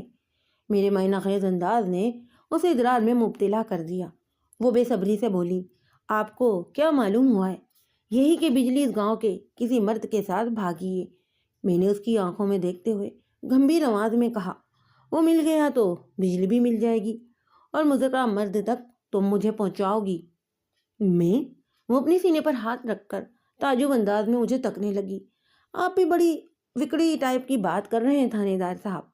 نہ میں کیا بجلی کے کوئی چوکے دار لگی ہوں جو مجھے اس بات کی خبر ہو کہ بجلی اپنے کس دیش کے ساتھ بھاگی ہے۔ بجلی کے ذکر پر نذیرہ کے لہجے میں تلخی اتر آئی تھی۔ مجھے یہ سمجھنے میں کوئی دقت پیش نہیں آئی کہ وہ شازیہ عرف بجلی کو سخت ناپسند کرتی تھی۔ میں نے بسطور اس کی آنکھوں میں جھانکتے ہوئے تیکھے لہجے میں کہا، تم نہ صحیح مگر تمہارا بیٹا تو بجلی کا پہرے دار بنا بیٹا ہے نا؟ اوہ!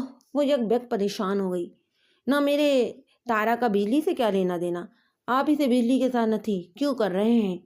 جو کرنٹ اور تار کا رشتہ ہے وہی ناتا بجلی اور تارا کے بیچ بھی ہے۔ میں نے اسے کھل کے کہا، مجھے پتا چلا ہے کہ تمہارا بیٹا اس گاؤں میں بدماشی کرتا پھر رہا ہے اور خود کو بجلی کا نگہبان سمجھتا ہے۔ اس نے خادم حسین کوچوان کے لڑکے اصغر کو دھمکی دی تھی کہ وہ بجلی سے دور رہے ورنہ وہ اصغر کا حشر نشر کر دے گا۔ اس قسم کی خطرناک باتیں تو وہی شخص کر سکتا ہے جو بجلی کو اپنا جاگیر سمجھتا ہو، اور تم کہہ رہی ہو کہ تارا کا بجلی سے کیا لینا دینا؟ اس کے چہرے پر ایک رنگ سا آ کر گزر گیا۔ وہ کمزور زدہ لہجے میں وضاحت کرتے ہوئے بولی، آپ کو کسی نے غلط بتایا ہے تھانے دار صاحب، تارا کوئی گنڈا بدماش نہیں، بس وہ ذرا غصے پر مرنے پر تل جاتا ہے، اور جہاں تک بجلی کا معاملہ ہے تو وہ سانس لینے کی غرض سے تھمی، پھر اپنی بات مکمل کرتے ہوئے بتانے لگی، بجلی اس گاؤں کی لڑکی ہے، اگر اسے خود اپنی عزت کا خیال نہیں تو اس میں میرے بیٹے کا کیا قصور؟ اصغر اگر بجلی کے لیے مجنوں بنا پھرتا ہے تو یقیناً بجلی ہی نے اس کی حوصلہ افزائی کی ہوگی۔ تارا کی نہ تو اصغر سے کوئی دشمنی ہے اور نہ ہی اس کا بجلی سے کوئی تعلق یا واسطہ۔ تارا نے اصغر کو محض اس لیے ڈرانے کی کوشش کی تھی تاکہ یہ گند خانہ ختم ہو۔ کوٹ ڈگرا کے اور بھی گھروں میں جوان لڑکیاں بیٹھی ہیں، اصغر بجلی کی محبت میں جس قسم کی گھٹیا حرکتیں کرتا ہے اس سے گاؤں کا ماحول خراب ہوتا ہے۔ بس اتنی سی بات ہے جناب۔ تمہارا بیٹا کتنا شریف اور کتنا بدماش ہے اس کا اندازہ تو میں خود لگا لوں گا۔ میں نے اس کی وضاحت کو یکسر نظر انداز کرتے ہوئے قدرے سخت لہجے میں کہا، تو مجھے یہ بتاؤ وہ ہے کہاں؟ اس گھر میں تو وہ مجھے کہیں دکھائی نہیں دے رہا۔ تارا مڈھورا کلا گیا ہوا ہے، نذیرہ نے جواب دیا۔ مڈھورا کلا نامی وہ گاؤں موزہ کوٹ ڈوگرا سے 2 میل کے فاصلے پر جنوب میں واقع تھا۔ کوٹ ڈوگرا سے مڈھورا کلا تک 15-20 فٹ چوڑا ایک چھوٹی سی نہر بہتی تھی اور مڈھورا کلا اسی سوئے کنارے پر آباد تھا۔ نذیرہ کے جواب نے مجھے چونکنے پر مجبور کر دیا۔ میں نے سرسراتی ہوئی آواز میں پوچھا، وہ مڈھورا کلا کب گیا ہے؟ آج صبح، اس نے بتایا۔ وہ مڈھورا کلا کس سے ملنے گیا ہے؟ میں نے نذیرہ کی آنکھوں میں دیکھتے ہوئے پوچھا تھا، اور اس کی واپسی کب تک ہوگی؟ ہو سکتا ہے کہ وہ آج شام ہی کو لوٹ آئے، اور یہ بھی ممکن ہے کہ وہ کل واپس آئے، نذیرہ نے عام سے لہجے میں بتایا۔ مڈھورا کلا میں تارا کا ایک دوست منظور حسین رہتا ہے، تارا اسی کے پاس گیا ہے۔ تارا کے گاؤں سے غیاب نے مجھے بہت دور تک سوچنے پر مجبور کر دیا۔ میں نے اپنے خدشات کی تصدیق کی خاطر پوچھ لیا، تارا آج صبح کتنے بجے گھر سے نکلا تھا؟ وہ آرام سے ناشتہ کر کے گیا ہے تھانے دار صاحب، نذیرہ نے ٹھہرے ہوئے لہجے میں بتایا۔ میرا خیال ہے کہ وہ 8 بجے کے قریب گیا ہے۔ بجلی نصف شب کے بعد اذان فجر سے پہلے کسی وقت اپنے گھر سے نکلی تھی۔ اگر بجلی اور تارا کی روانگی میں کوئی تعلق تھا تو پھر بجلی نے 3-4 گھنٹے تارا کے بتائے ہوئے کس مقام پر گزارے ہوں گے؟ اس کے بعد وہ دونوں ایک ساتھ کسی سمت روانہ ہو گئے ہوں گے۔ یہ میرا خود کا ذاتی خیال تھا۔ ابھی تک میں بجلی اور تارا کے درمیان کسی سنجیدہ ضبط و ضبط کا سراغ نہیں لگا پایا تھا۔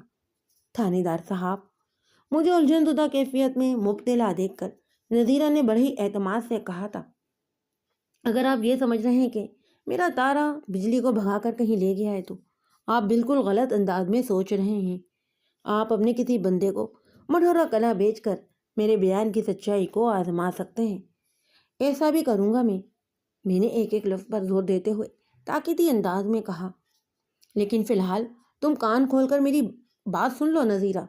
وہ سوالیہ نظر سے مجھے دیکھنے لگی۔ میں نے کہا، تارا مڈھورا کلا سے جیسے ہی واپس آئے تم نے پہلی فرصت میں اسے سیدھا رسول پور تاڑ بھیجنا ہے، میرے پاس تھانے میں۔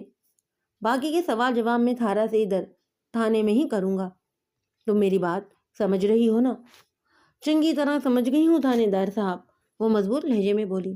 میں جانتی ہوں میرا تارا بے قصور ہے، اس لیے مجھے تھانے کچہری سے ڈرنے کی کوئی ضرورت نہیں۔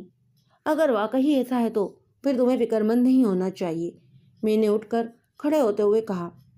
میں نے کبھی کسی بے قصور کے ساتھ زبردستی نہیں کی، لیکن اگر تمہارا بیٹا کسی بھی حوالے سے بجلی کی گمشدگی میں ملوث پایا گیا تو پھر تم مجھ سے کسی بھی رعایت کی توقع نہیں رکھنا۔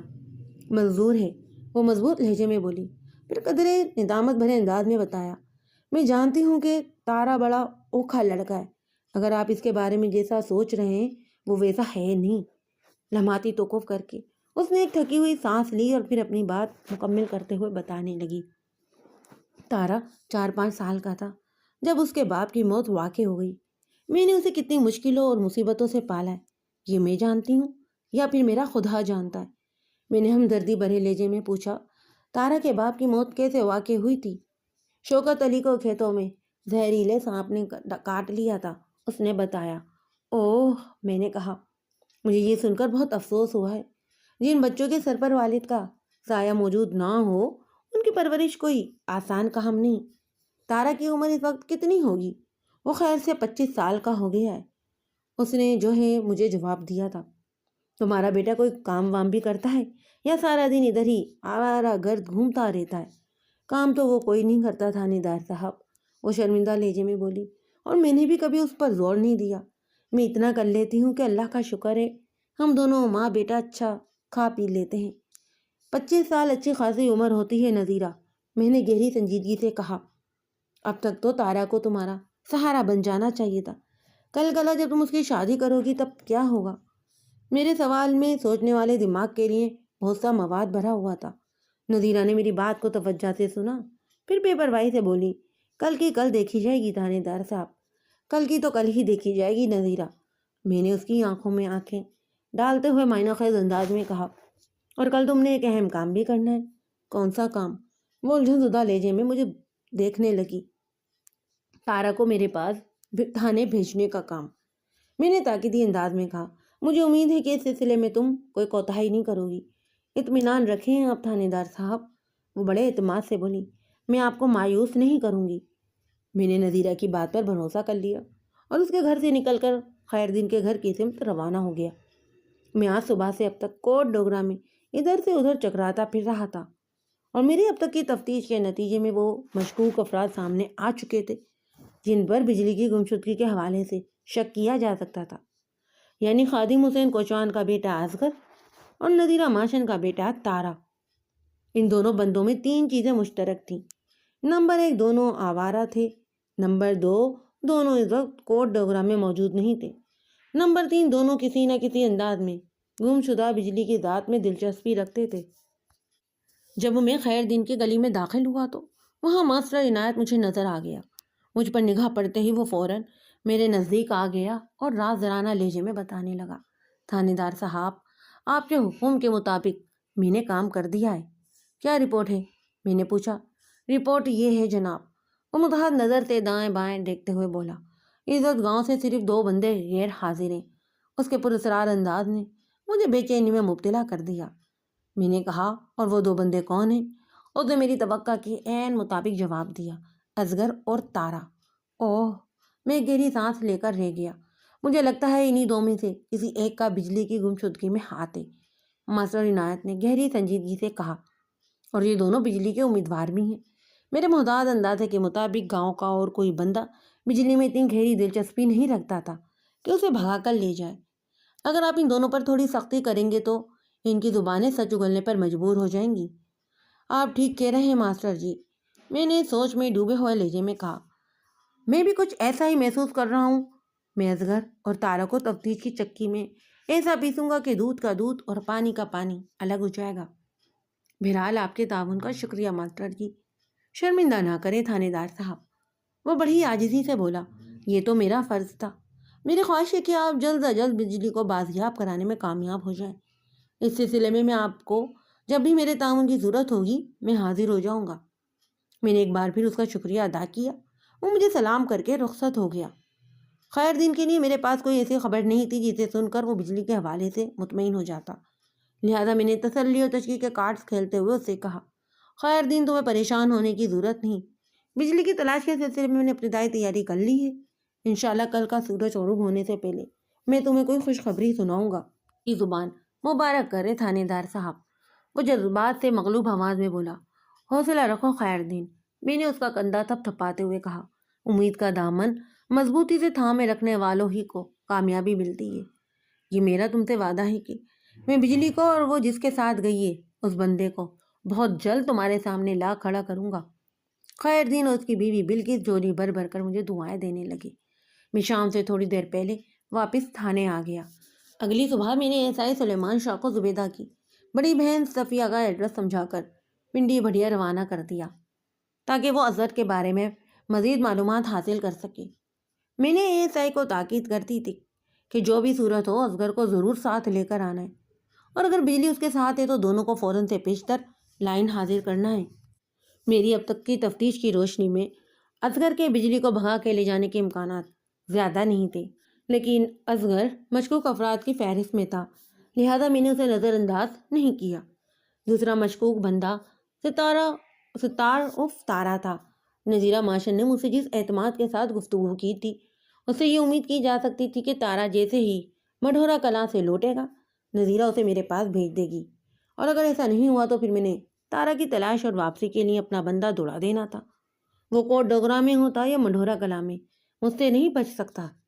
مشکوک افراد کی فہرست میں کسی حد تک بابا جمالہ بھی شامل تھا، اس لیے میں نے کوٹ ڈوگرا سے واپسی سے پہلے اس سے ایک بھرپور ملاقات کی اور اس کے گھر کے اندرونی حصے کو بھی چیک کر لیا، لیکن بابا جمالہ شک کے دائرے سے باہر نکلا تھا۔ بابا جمالہ کی عمر 60 سے اوپر تھی اور وہ پنچ بھکتی نمازی ایک پرہیزگار شخص تھا۔ اسے چیک کرنے کا ایک سبب یہ تھا کہ بجلی اپنے گھر کی چھت سے اس کے گھر کے اندر اتری تھی اور بابا جمالہ غیر شادی شدہ تھا۔ بس ایک یہی نکتہ تھا جو پولیس کی تفتیش کو اس کی ذات کی طرف موڑتا تھا، کیونکہ تفتیش کی گاڑی شکیہ پیٹرول سے چلتی ہے اور کسی جرم کی تحقیق کے لیے بعض اوقات ہمیں اپنے سگے والدین پر بھی شک کرنا پڑتا ہے۔ بہرحال میری پوچھ تاچھ کے نتیجے میں بابا جمالہ بجلی کی گمشدگی کے بارے میں ملوث نہیں پایا گیا۔ میں تھانے میں بیٹھا بجلی کے بارے میں سوچ رہا تھا کہ آسمان پر بجلی چمکی اور بارش شروع ہو گئی۔ ساون کے مہینے کا یہی مزاج ہوتا ہے۔ پچھلے کئی روز سے برسات کا موسم جاری تھا اور اسی برسات نے بجلی کی راہ کی تلاش میں سب سے بڑی رکاوٹ کھڑی کر رکھی تھی۔ اگر موسم صاف اور خشک ہوتا تو میں کھرا نکال کر بجلی کا سراغ لگا سکتا تھا۔ بجلی جس رات گھر سے غائب ہوئی تھی اس رات وقفے سے بارش ہوتی رہی تھی، لہذا اس کے پاؤں کے نشانات کا ملنا ممکن نہیں رہا تھا۔ تھوڑی دیر کے بعد کانسٹیبل باسط بھی میرے پاس آ بیٹھا۔ گزشتہ روز وہ میرے ساتھ رہا تھا۔ میں نے بجلی کی تلاش کے سلسلے میں جو بھی قانونی کارروائی کی تھی اس سے وہ بہت اچھی طرح واقف تھا۔ ملک صاحب، اس بارش نے ہمارے کام کو بہت مشکل بنا دیا ہے، وہ میرے کمرے کی کھڑکی سے باہر جھانکتے ہوئے بولا، ورنہ ہم کھرا نکال کر بجلی کے فرار کی سمت کا تعین بآسانی کر سکتے تھے۔ میں تمہاری بات سے اتفاق کرتا ہوں باسط، میں نے سوچ میں ڈوبے ہوئے لہجے میں کہا، لیکن میں مایوس نہیں ہوں۔ مجھے امید ہے کہ جلد ہی ہمیں کوئی ایسا راستہ مل جائے گا جو سیدھا بجلی تک ہمیں پہنچا دے گا۔ انشاءاللہ ایسا ہی ہوگا جناب، وہ گہری سنجیدگی سے بولا، لیکن فی الحال تو ہم اصغر اور تارا کی واپسی کا انتظار کرنے کے سوا اور کچھ نہیں کر سکتے تھے۔ کسی حد تک میں تمہاری اس بات سے بھی اتفاق کرتا ہوں، میں نے رسانیت بھرے لہجے میں کہا۔ یہ ٹھیک ہے کہ فی الحال ہم عملاً کرنے کے کچھ بھی قابل نہیں رہے، لیکن ہمارے سوچنے پر کوئی پابندی تو نہیں ہے نا۔ جب تک اصغر اور تارا ہمارے قابو میں نہیں آ جاتے ہمیں بجلی کے فرار کے محرکات پر غور کرنا چاہیے۔ ہو سکتا ہے یہ غور و فکر ہمیں کسی ایک راستے پر لے جائے جہاں بجلی سے ملاقات ہو جائے۔ آپ کی بات میں دم ہے ملک صاحب، فی الحال تو آسمانی بجلی ہی ہمیں اپنی جھلک دکھا رہی ہے، زمینی بجلی کا تو دور دور تک نام و نشان نظر نہیں آ رہا۔ باسط، مایوسی ایک سنگین گناہ ہے، میں نے تنبیہ کرنے والے انداز میں کہا۔ ہمیشہ تاریکی کے بدن میں سے ہی روشنی پھوٹتی ہے۔ یہ ٹھیک ہے کہ اس وقت ہم اندھیرے میں کھڑے ہیں، لیکن ایسا بھی نہیں کہ ہم ہمیشہ اندھیرے میں ہی کھڑے رہیں گے۔ تم دیکھ لینا ہماری آنکھوں کے سامنے چھائی ہوئی تاریخیں بہت جلد ہٹ جائے گی۔ میں مایوس اور نا امید نہیں ہوں ملک صاحب، وہ اپنی ذہنی کیفیت کو بیان کرتے ہوئے بولا۔ مجھے یقین ہے کہ ہم بجلی کو تلاش کرنے میں کامیاب ہو جائیں گے، لیکن فی الحال بجلی نے کوٹ ڈوگرا کے ساتھ ساتھ ہمارے ذہنوں کو بھی بری طرح الجھا کر رکھ دیا ہے۔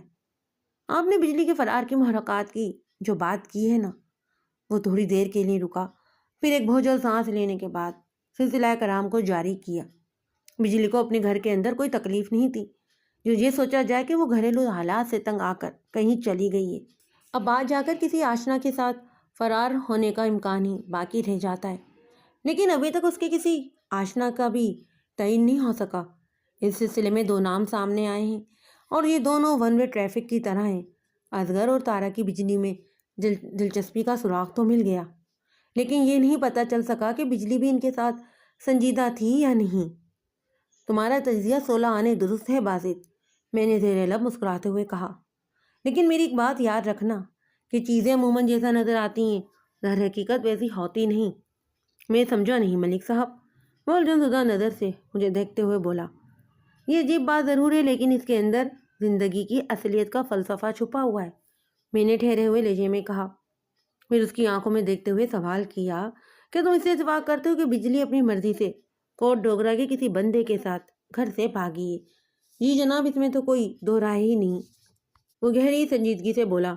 ہمارے پاس وہ تمام شہادتیں موجود ہیں جسے ظاہر ہوتا ہے کہ بجلی ایک سوچے سمجھے منصوبے کے تحت گھر سے گئی ہے۔ بس تو پھر میری جو ہے عجیب بات کے مطابق میں نے ڈرامائی انداز میں کہا، ہو سکتا ہے بجلی اصغر یا تارا میں سے کسی ایک گدھے کو گھاس ڈالتی ہو اور وہ اسی کے ساتھ بھاگی ہو۔ یہ بھی تو ہو سکتا ہے کہ ماترا عنایت کی تحقیق میں کوئی سگم موجود ہو۔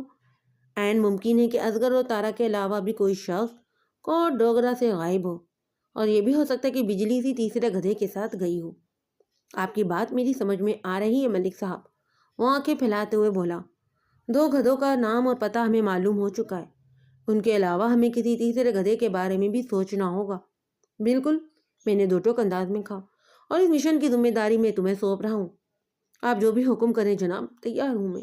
میرے خیال سے تمہیں ابھی اور اسی وقت کوٹ ڈوگرا روانہ ہو جانا چاہیے۔ میں نے کانسٹیبل باسط کو اپنے منصوبے سے آگاہ کرتے ہوئے کہا۔ تم اپنے ساتھ ایک سادہ لباس اہلکار کو بھی لے جانا۔ تمہاری ذمہ داریوں کی تفصیل کچھ اس طرح ہے۔ لمحاتی توقف کر کے میں نے گہری سانس لی، پھر اپنی بات کو آگے بڑھاتے ہوئے اسے بتانے لگا۔ گاؤں میں داخل ہونے سے پہلے تم سادہ لباس اہلکار کو خود سے الگ کر دینا۔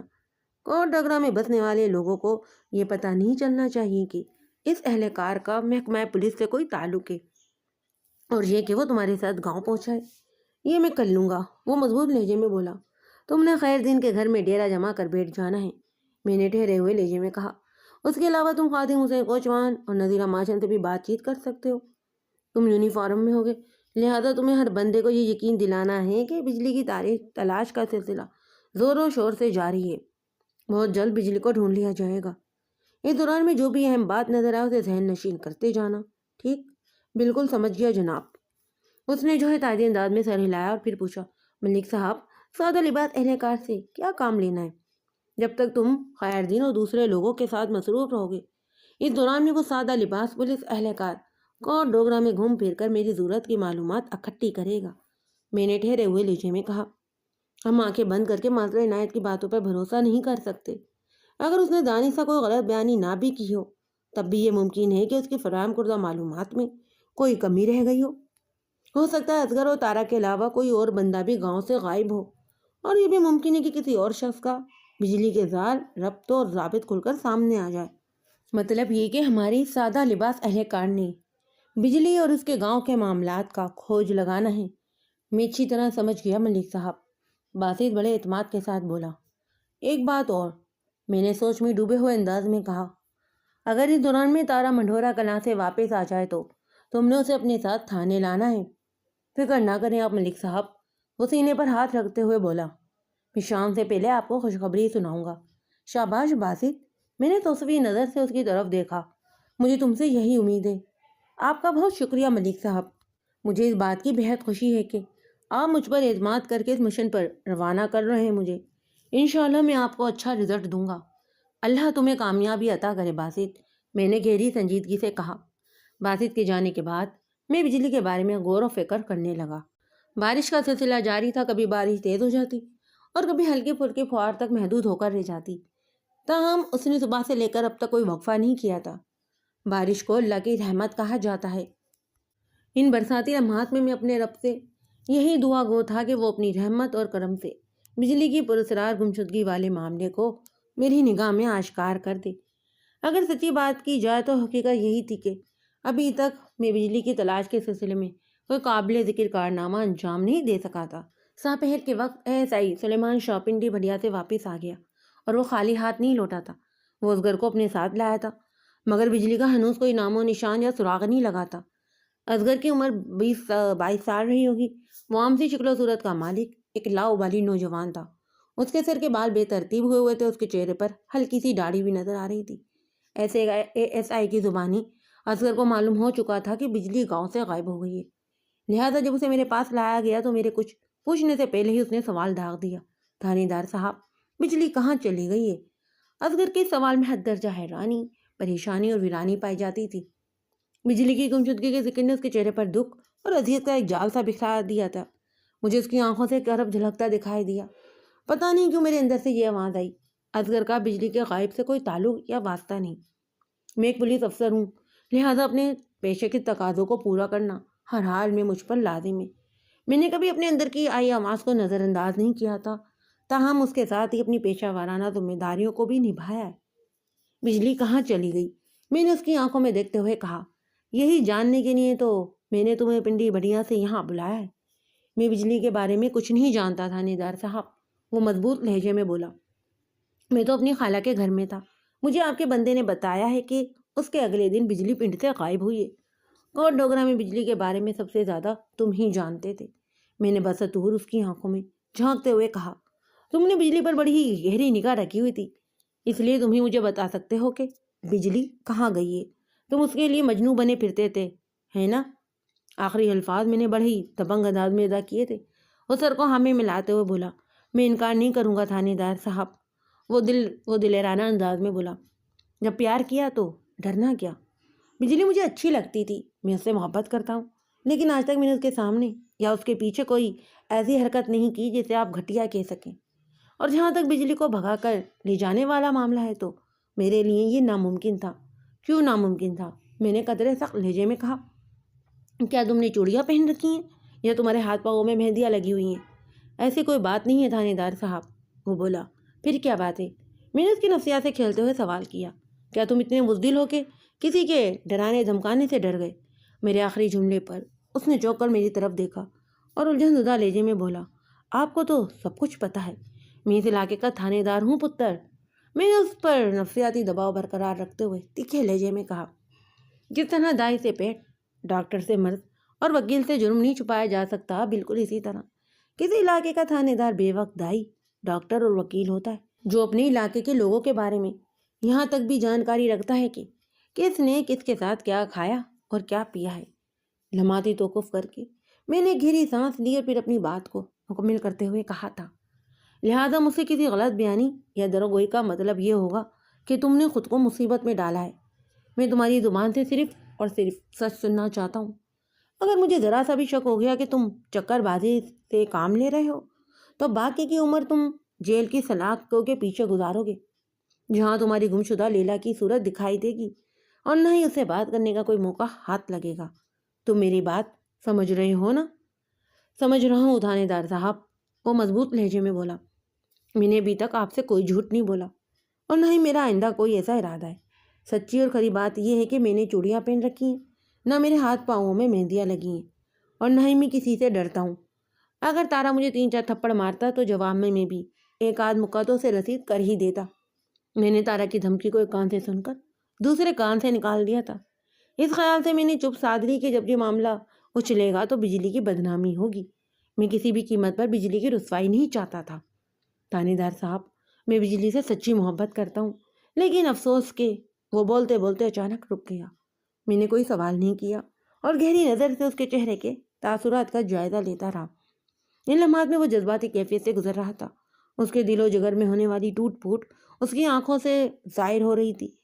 انسان ان حالتوں میں کبھی جھوٹ نہیں بولتا، پہلی نشے کی حالت میں، دوم جذبات کی لہر میں۔ ان دونوں کیفیات میں وہ دماغ کی نہیں بلکہ دل کی زبان بول رہا ہوتا ہے۔ چند لمحات تک متصب رہنے کے بعد بھراوی آواز میں گویا ہوا، لیکن مجھے اس بات کا بڑا گہرا دکھ ہے کہ بجلی نے کبھی میری محبت کی قدر نہیں کی۔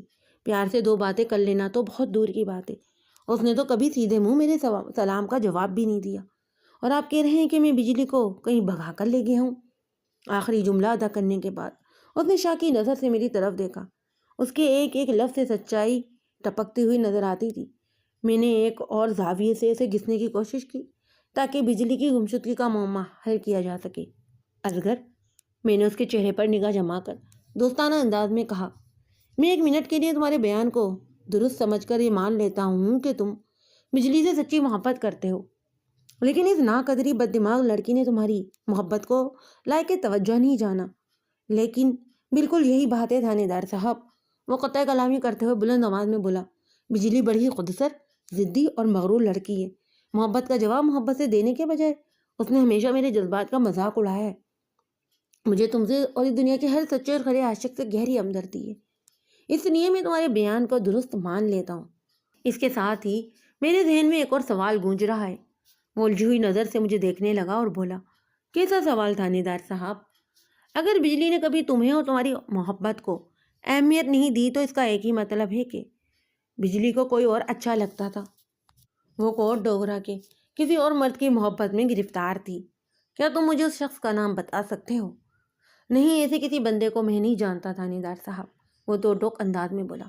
آپ کی مرضی، میری بات کا یقین کریں یا نہ کریں، میں تمہاری بات کا یقین کر رہا ہوں، اسی لیے میں تم سے دوستانہ انداز میں بات چیت کر رہا ہوں، ورنہ اگر میں نے تمہیں ٹرائل روم کی سیر کرائی ہوتی تو اس وقت تھانے کے در و دیوار تمہارے کرب میں ڈوبی ہوئی اذیت ناک چیخوں سے محفوظ ہو رہے ہوتے۔ مجھے امید ہے کہ تم میری نرمی کا ناجائز فائدہ نہیں اٹھاؤ گے۔ میں خدا کو حاضر و ناظر جان کر کہتا ہوں کہ میں بجلی کے کسی ایسے معاملے سے واقف نہیں تھا۔ اگر وہ کوٹ ڈوگرا کے کسی اور مرد کو پسند کرتی تھی تو مجھے اس سے بھی کوئی مسئلہ نہیں تھا۔ میں تو صرف یہ چاہتا تھا کہ وہ خوش رہے اور میری محبت کے جواب میں مجھ سے محبت سے بات کرے۔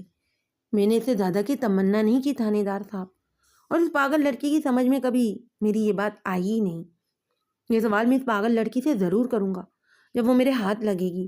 میں نے ٹھہرے ہوئے لہجے میں کہا، تو مجھے بتاؤ کہ تارا کی کیا کہانی ہے؟ میں سمجھا نہیں تھانے دار صاحب۔ وہ سوالیہ نظر سے مجھے دیکھنے لگا۔ تارا نے تمہیں دھمکی دی تھی کہ بجلی سے دور رہو ورنہ تم نقصان اٹھاؤ گے، میں نے اس کی آنکھوں میں دیکھتے ہوئے کہا۔ اس سے تو یہی ظاہر ہوتا ہے کہ تارا بجلی کا امیدوار تھا، اسے اپنی جاگیر سمجھتا تھا۔ تمہارا اس بارے میں کیا خیال ہے؟ آپ کا اندازہ بالکل درست ہے تھانے دار صاحب، وہ ہمیں سر ہلاتے ہوئے بولا۔ تارا کی گاؤں میں اچھی شہرت نہیں، وہ دوست دھاندلی اور گنڈا گردی کے لیے مشہور ہے۔ یہ حقیقت ہے کہ تارا کی بجلی پر نظر تھی، وہ اسے اپنی ملکیت سمجھتا، اور بجلی، میں نے ٹٹولنے والی نظر سے اسے دیکھا۔ وہ فوراً سے پیشتر میں سوال کی تہ میں پہنچ گیا اور خاصے مضبوط لہجے میں بولا، میں یہ سمجھتا ہوں کہ تارا کسی غلط فہمی میں مطمئنہ تھا۔ میری معلومات کے مطابق بجلی نے کبھی اس کو گھاس نہیں ڈالی تھی۔ اصغر، میں نے اس کی طرف دیکھتے ہوئے فیصلہ کن لہجے میں کہا، اس بات کا فیصلہ میں کل صبح کروں گا کہ تم کتنے سچے اور کتنے جھوٹے ہو۔ آج کی رات تم میرے تھانے کے مہمان ہو۔ اگر تمہیں کوئی ایسی بات یاد آ جائے جو بجلی کی تلاش میں معاون ثابت ہو سکتی ہو تو صبح مجھے بتا دینا، اور اگر تم نے اپنے بیان میں کوئی رد و بدل کرنا ہو تو اس کے بارے میں بھی سوچ لینا۔ میں تمہیں کل صبح تک کی مہلت دے رہا ہوں، تو میری اس مہربانی کو پہلی اور آخری مہلت سمجھنا۔ میں آپ کا شکر گزار ہوں تھانے دار صاحب، جو آپ میرے ساتھ اتنی نرمی کا برتاؤ کر رہے ہیں۔ میں آپ کو یقین دلاتا ہوں کہ میں نے آپ کے ساتھ کوئی غلط بیانی نہیں کی۔ جو میرا بیان اس وقت ہے، صبح بھی یہی بیان ہوگا۔ اس نے لمحاتی توقف کر کے میری آنکھوں میں دیکھا اور سرسراتی ہوئی آواز میں بولا تھا، جہاں تک بجلی کی تلاش کا معاملہ ہے تو اس سلسلے میں آپ سے یہی کہوں گا کہ تارا کو نظر میں رکھیں۔ اس بات کا تو مجھے یقین ہے کہ بجلی تارا کے ساتھ نہیں بھاگی ہوگی، لیکن اس امکان کو نظر انداز نہیں کیا جا سکتا کہ بجلی کی گمشدگی میں تارا کا ہاتھ ہو۔ تارا بہت ہی کمینہ انسان ہے۔ تارا کی تم فکر نہ کرو، میں نے اس پر بڑی گہری نگاہ رکھی ہوئی ہے۔ میں نے ایک ایک لفظ پر زور دیتے ہوئے کہا، انشاءاللہ آج کی رات وہ گنڈا بھی میرے تھانے کی حوالات میں بند ہوگا۔ اصغر ایک گہرا سانس لے کر رہ گیا۔ میں نے اصغر کو حوالدار فضل داد کے حوالے کر دیا اور علیحدگی میں فضل داد کو سمجھا دیا کہ حوالاتی کے ساتھ کوئی زور زبردستی نہیں کرتا، تاہم اس پر تفتیش کے تمام نفسیاتی حربے ضرور آزمان ہیں۔ ہو سکتا ہے کوئی نئی اور مفید بات سامنے آ جائے۔ فضل دار نے پوری بات سننے کے بعد کہا تھا، آپ مطمئن ہو جائیں ملک صاحب، میں ایک تماچا مارے بغیر اس کے پیٹ میں چھپے سارے راز سے واقفیت حاصل کر لوں گا۔ اور میں مطمئن ہو گیا۔ رات 9 بجے کے قریب کانسٹیبل باسط کی واپسی ہوئی۔ وہ تارا کو اپنے ساتھ لے آیا تھا، لیکن سادہ لباس اہلکار مجھے اس کے ساتھ دکھائی نہیں دیا، تو میں نے کانسٹیبل سے پوچھ لیا، صدیق کو کہاں چھوڑ آئے ہو؟ سادہ لباس پولیس اہلکار کا نام صدیق تھا اور وہ ایک ہوشیار قسم کا کانسٹیبل تھا۔ باسط نے میرے سوال کے جواب میں بتایا، صدیق کو میں کوٹ ڈوگرا میں چھوڑ آیا ہوں ملک صاحب، ابھی وہاں پر اس کی موجودگی ضروری ہے، صبح تک کوئی سنسنی خیز خبر سامنے آ سکتی ہے۔ تارا منڈھورا کلا سے لوٹ آیا تھا، اس لیے میں اسے آپ تک پہنچانے آ گیا ہوں۔ اب میں واپس کوٹ ڈوگرا جا رہا ہوں۔ اوہ، میں نے چونک کر باسط کی طرف دیکھا۔ اس کا یہ مطلب ہے کہ آج کی رات ادھر کوٹ ڈوگرا میں کوئی اہم واقعہ رونما ہونے والا ہے۔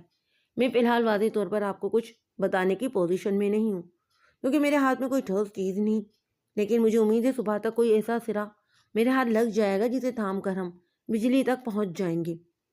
آپ نے مجھ پر بھروسہ کر کے یہ مشن مجھے سونپا ہے، تو میرا وعدہ ہے کہ میں آپ کو مایوس نہیں کروں گا۔ ٹھیک ہے باسط، میں تمہیں فری ہینڈ دیتا ہوں، میں نے ٹھہرے ہوئے لہجے میں کہا، اور اس کے ساتھ ہی تمہاری سرخروئی کے لیے دعا بھی کرتا ہوں۔ وہ تشکرانہ انداز میں بولا، شکریہ ملک صاحب، تم نے بتایا ہے کہ صدیق کوٹ ڈوگرا کے لوگوں میں گھل مل گیا ہے۔ میں نے اس سے ایک اہم سوال کیا، تم یہ رات کہاں گزارو گے؟ ماسٹر عنایت کے گھر میں، اس نے معنی خیز انداز میں بتایا۔ اس کے بعد میں نے باسط سے مزید کوئی سوال جواب نہیں کیا۔ میں اسے فری ہینڈ دے چکا تھا، جس کا مطلب یہی تھا کہ اس کو سونپے گئے مشن میں مجھے کوئی مداخلت نہیں کرنا۔ باسط کے انداز و اعتبار سے میں نے یہ بھانپ لیا تھا کہ اس کیس سے کوئی اہم نقطہ اس کی پکڑ میں آ چکا تھا اور مجھے سرپرائز دینے کی خاطر اس نقطے پر کھل کر مجھ سے بات نہیں کر رہا تھا۔ میں نے بڑے دل کا مظاہرہ کرتے ہوئے اسے چپ چاپ جانے کی اجازت دے دی۔ سینئر اور جونیئر کے درمیان استاد اور شاگرد کا ایک خاص رشتہ ہوتا ہے۔ اگر سمجھا جائے تو سینئر کا یہ فرض ہے کہ وہ اپنی جونیئر پر بھروسہ کرے اور اسے اپنی صلاحیتوں کو بروئے کار لانے کے لیے موقع فراہم کرے۔ میں اگر آج تھانے دار تھا تو برسوں کی محنت کے بعد مرحلہ وار ترقی کرتے ہوئے یہاں تک پہنچا تھا۔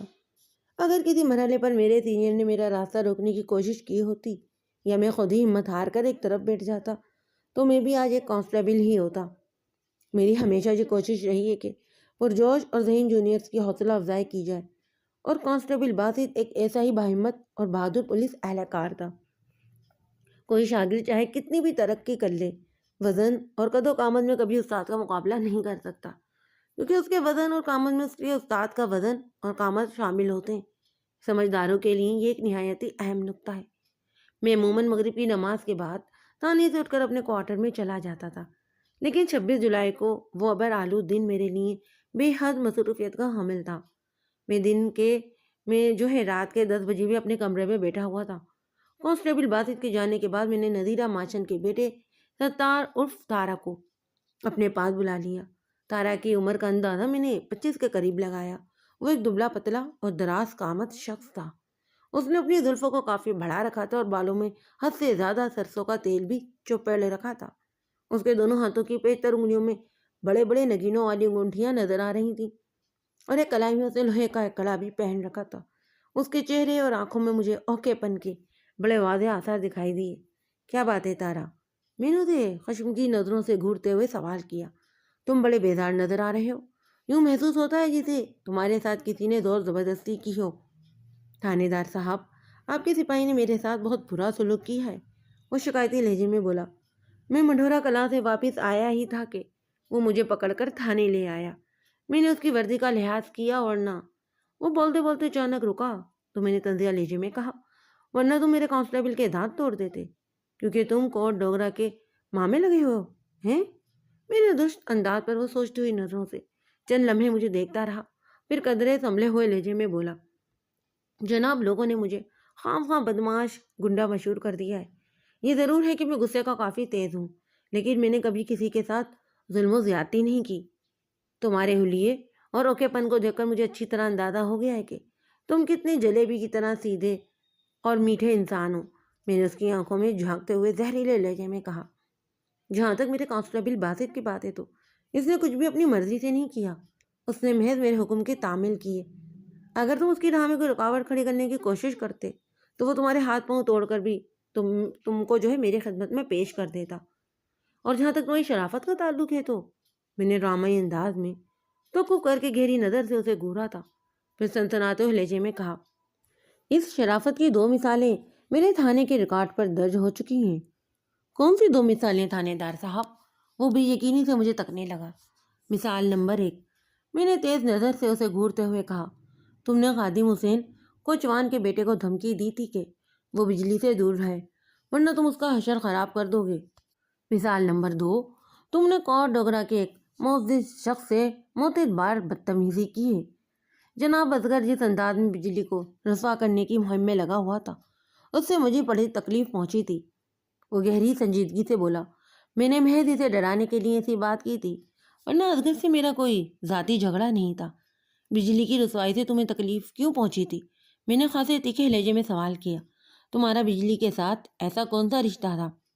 رشتہ تو کوئی نہیں تھا جی، وہ جبروس ہوتے ہوئے بولا، بس جناب اسے میرے دل کا معاملہ سمجھ لیں۔ بجلی مجھے بہت اچھی لگتی تھی۔ جو چیز تمہیں پسند آ جائے وہ تمہاری ملکیت تو نہیں ہو سکتی نا، میں نے کرخت لہجے میں کہا۔ مجھے پتہ چلا ہے کہ بجلی نے کبھی تم سے سیدھے منہ بات نہیں کی، اس کے باوجود بھی تم اپنی جاگیر سمجھ کر اس کی چوکی داری میں لگے رہتے تھے۔ میرا دل کہتا تھا کہ بجلی کو ایک دن میری محبت کا احساس ہو جائے گا۔ وہ کسی مجبور عاشق کے مانت بڑھائی ہوئی آواز میں بولا، تمہارا دل ضرور ایسا دلاسا دیتا ہوگا، لیکن زمینی حقائق اس کے برق سے تھے۔ میں نے تارا کی آنکھوں میں دیکھتے ہوئے ہوا میں ایک تیر چلایا۔ کافی عرصے کے انتظار کے بعد جب تمہیں یقین ہو گیا کہ بجلی کسی بھی صورت تمہاری نہیں ہو سکتی، تو تم نے اسے کوٹ ڈوگرا سے غائب کروا دیا۔ یہ جھوٹ ہے، مجھ پر الزام ہے۔ وہ چیخ سے مشابہ آواز میں بولا، آپ کے سپاہی نے بھی کئی بار مجھ سے یہی بات کی ہے، لیکن میں بڑی سے بڑی قسم کھا کر کہتا ہوں کہ میں بجلی کی گمشدگی کے بارے میں کچھ نہیں جانتا۔ آواز نیچی، میں نے اسے دبکا مارا۔ یہ تہانا ہے، تمہاری بیوے کا تندور نہیں کہ تم اپنی بدماشی کے زور پر چیخ چلا کر خود کو سچا ثابت کر لو گے۔ معافی چاہتا ہوں تھانے دار صاحب، وہ فوراً نرم پڑتے ہوئے بولا، میں سچ کہہ رہا ہوں کہ بجلی کی گمشدگی میں میرا کوئی ہاتھ نہیں۔ مجھے تو منڈھورا کلاں سے واپسی پر پتہ چلا ہے کہ بجلی ایک دن سے غائب ہے۔ اگر بجلی کی گمشدگی میں تمہارا ہاتھ نہیں تو پھر وہ گئی کہاں؟ میں نے اس کے چہرے کے تاثرات کا جائزہ لیتے ہوئے گمبھیر آواز میں کہا، میں نے یہ تو اندازہ لگا لیا تھا کہ وہ اپنی مرضی سے گئی ہے، اب صرف پتہ یہ چلانا تھا کہ باقی وہ گئی کس کے ساتھ ہے۔ آپ نے بجلی کے عاشق سے پوچھ تاچھ کی؟ وہ رازدارانہ انداز میں بولا، مجھے یقین ہے وہ بجلی کے بارے میں ضرور کچھ جانتا ہوگا۔ ہاں، میں نے بھی معنی خیز انداز میں جواب دیا، اس وقت میں بجلی کے ایک عاشق خوار ہی سے پوچھ تاچھ کر رہا ہوں۔ میں اپنی نہیں، اصغر کی بات کر رہا ہوں تھانے دار صاحب، وہ جلدی سے وضاحت کرتے ہوئے بولا۔ اصغر بجلی کی گمشدگی سے 12 گھنٹے پہلے کوٹ ڈوگرا سے پنڈی بھٹیا روانہ ہو گیا تھا۔ وہ بجلی کے بارے میں کچھ نہیں جانتا، جیسا کہ تم بجلی کی روپوشی کے بارے میں لا علم ہو، کیونکہ تمہیں تو منڈھورا کلاں سے واپس آنے پر پتہ چلا ہے کہ بجلی کہیں چلی گئی ہے۔ جناب، ہو سکتا ہے کہ اصغر نے آپ کو کوئی چکر دیا ہو، وہ گہری سنجیدگی سے بولا۔ آپ اس پر تھوڑی سختی کریں گے تو وہ زبان کھول دے گا۔ تمہاری اطلاع کے لیے بتا دوں کہ اصغر اس وقت میرے تھانے کی حوالات میں بند ہے، اور اب میں تمہیں بھی حوالدار کے سپرد کر رہا ہوں، میں نے سنسناتے ہوئے لہجے میں کہا۔ جہاں تک سختی کر کے زبان کھلوانے کا معاملہ ہے تو میں آج کی رات تم دونوں کے ساتھ پورا انصاف کروں گا۔ تم دونوں کی درد میں ڈوبی ہوئی کرپناک چیخیں رسول پور تاڑ سے کوٹ ڈوگرا نہیں پہنچے تو میرا نام بھی ملک صفدر حیات نہیں۔ تھانے دار صاحب، وہ عجیب سے لہجے میں بولا، یہ تو کوئی انصاف نہ ہوا۔ میں نے چونک کر اس کی طرف دیکھا اور پوچھا، کیا کہنا چاہ رہے ہو تم؟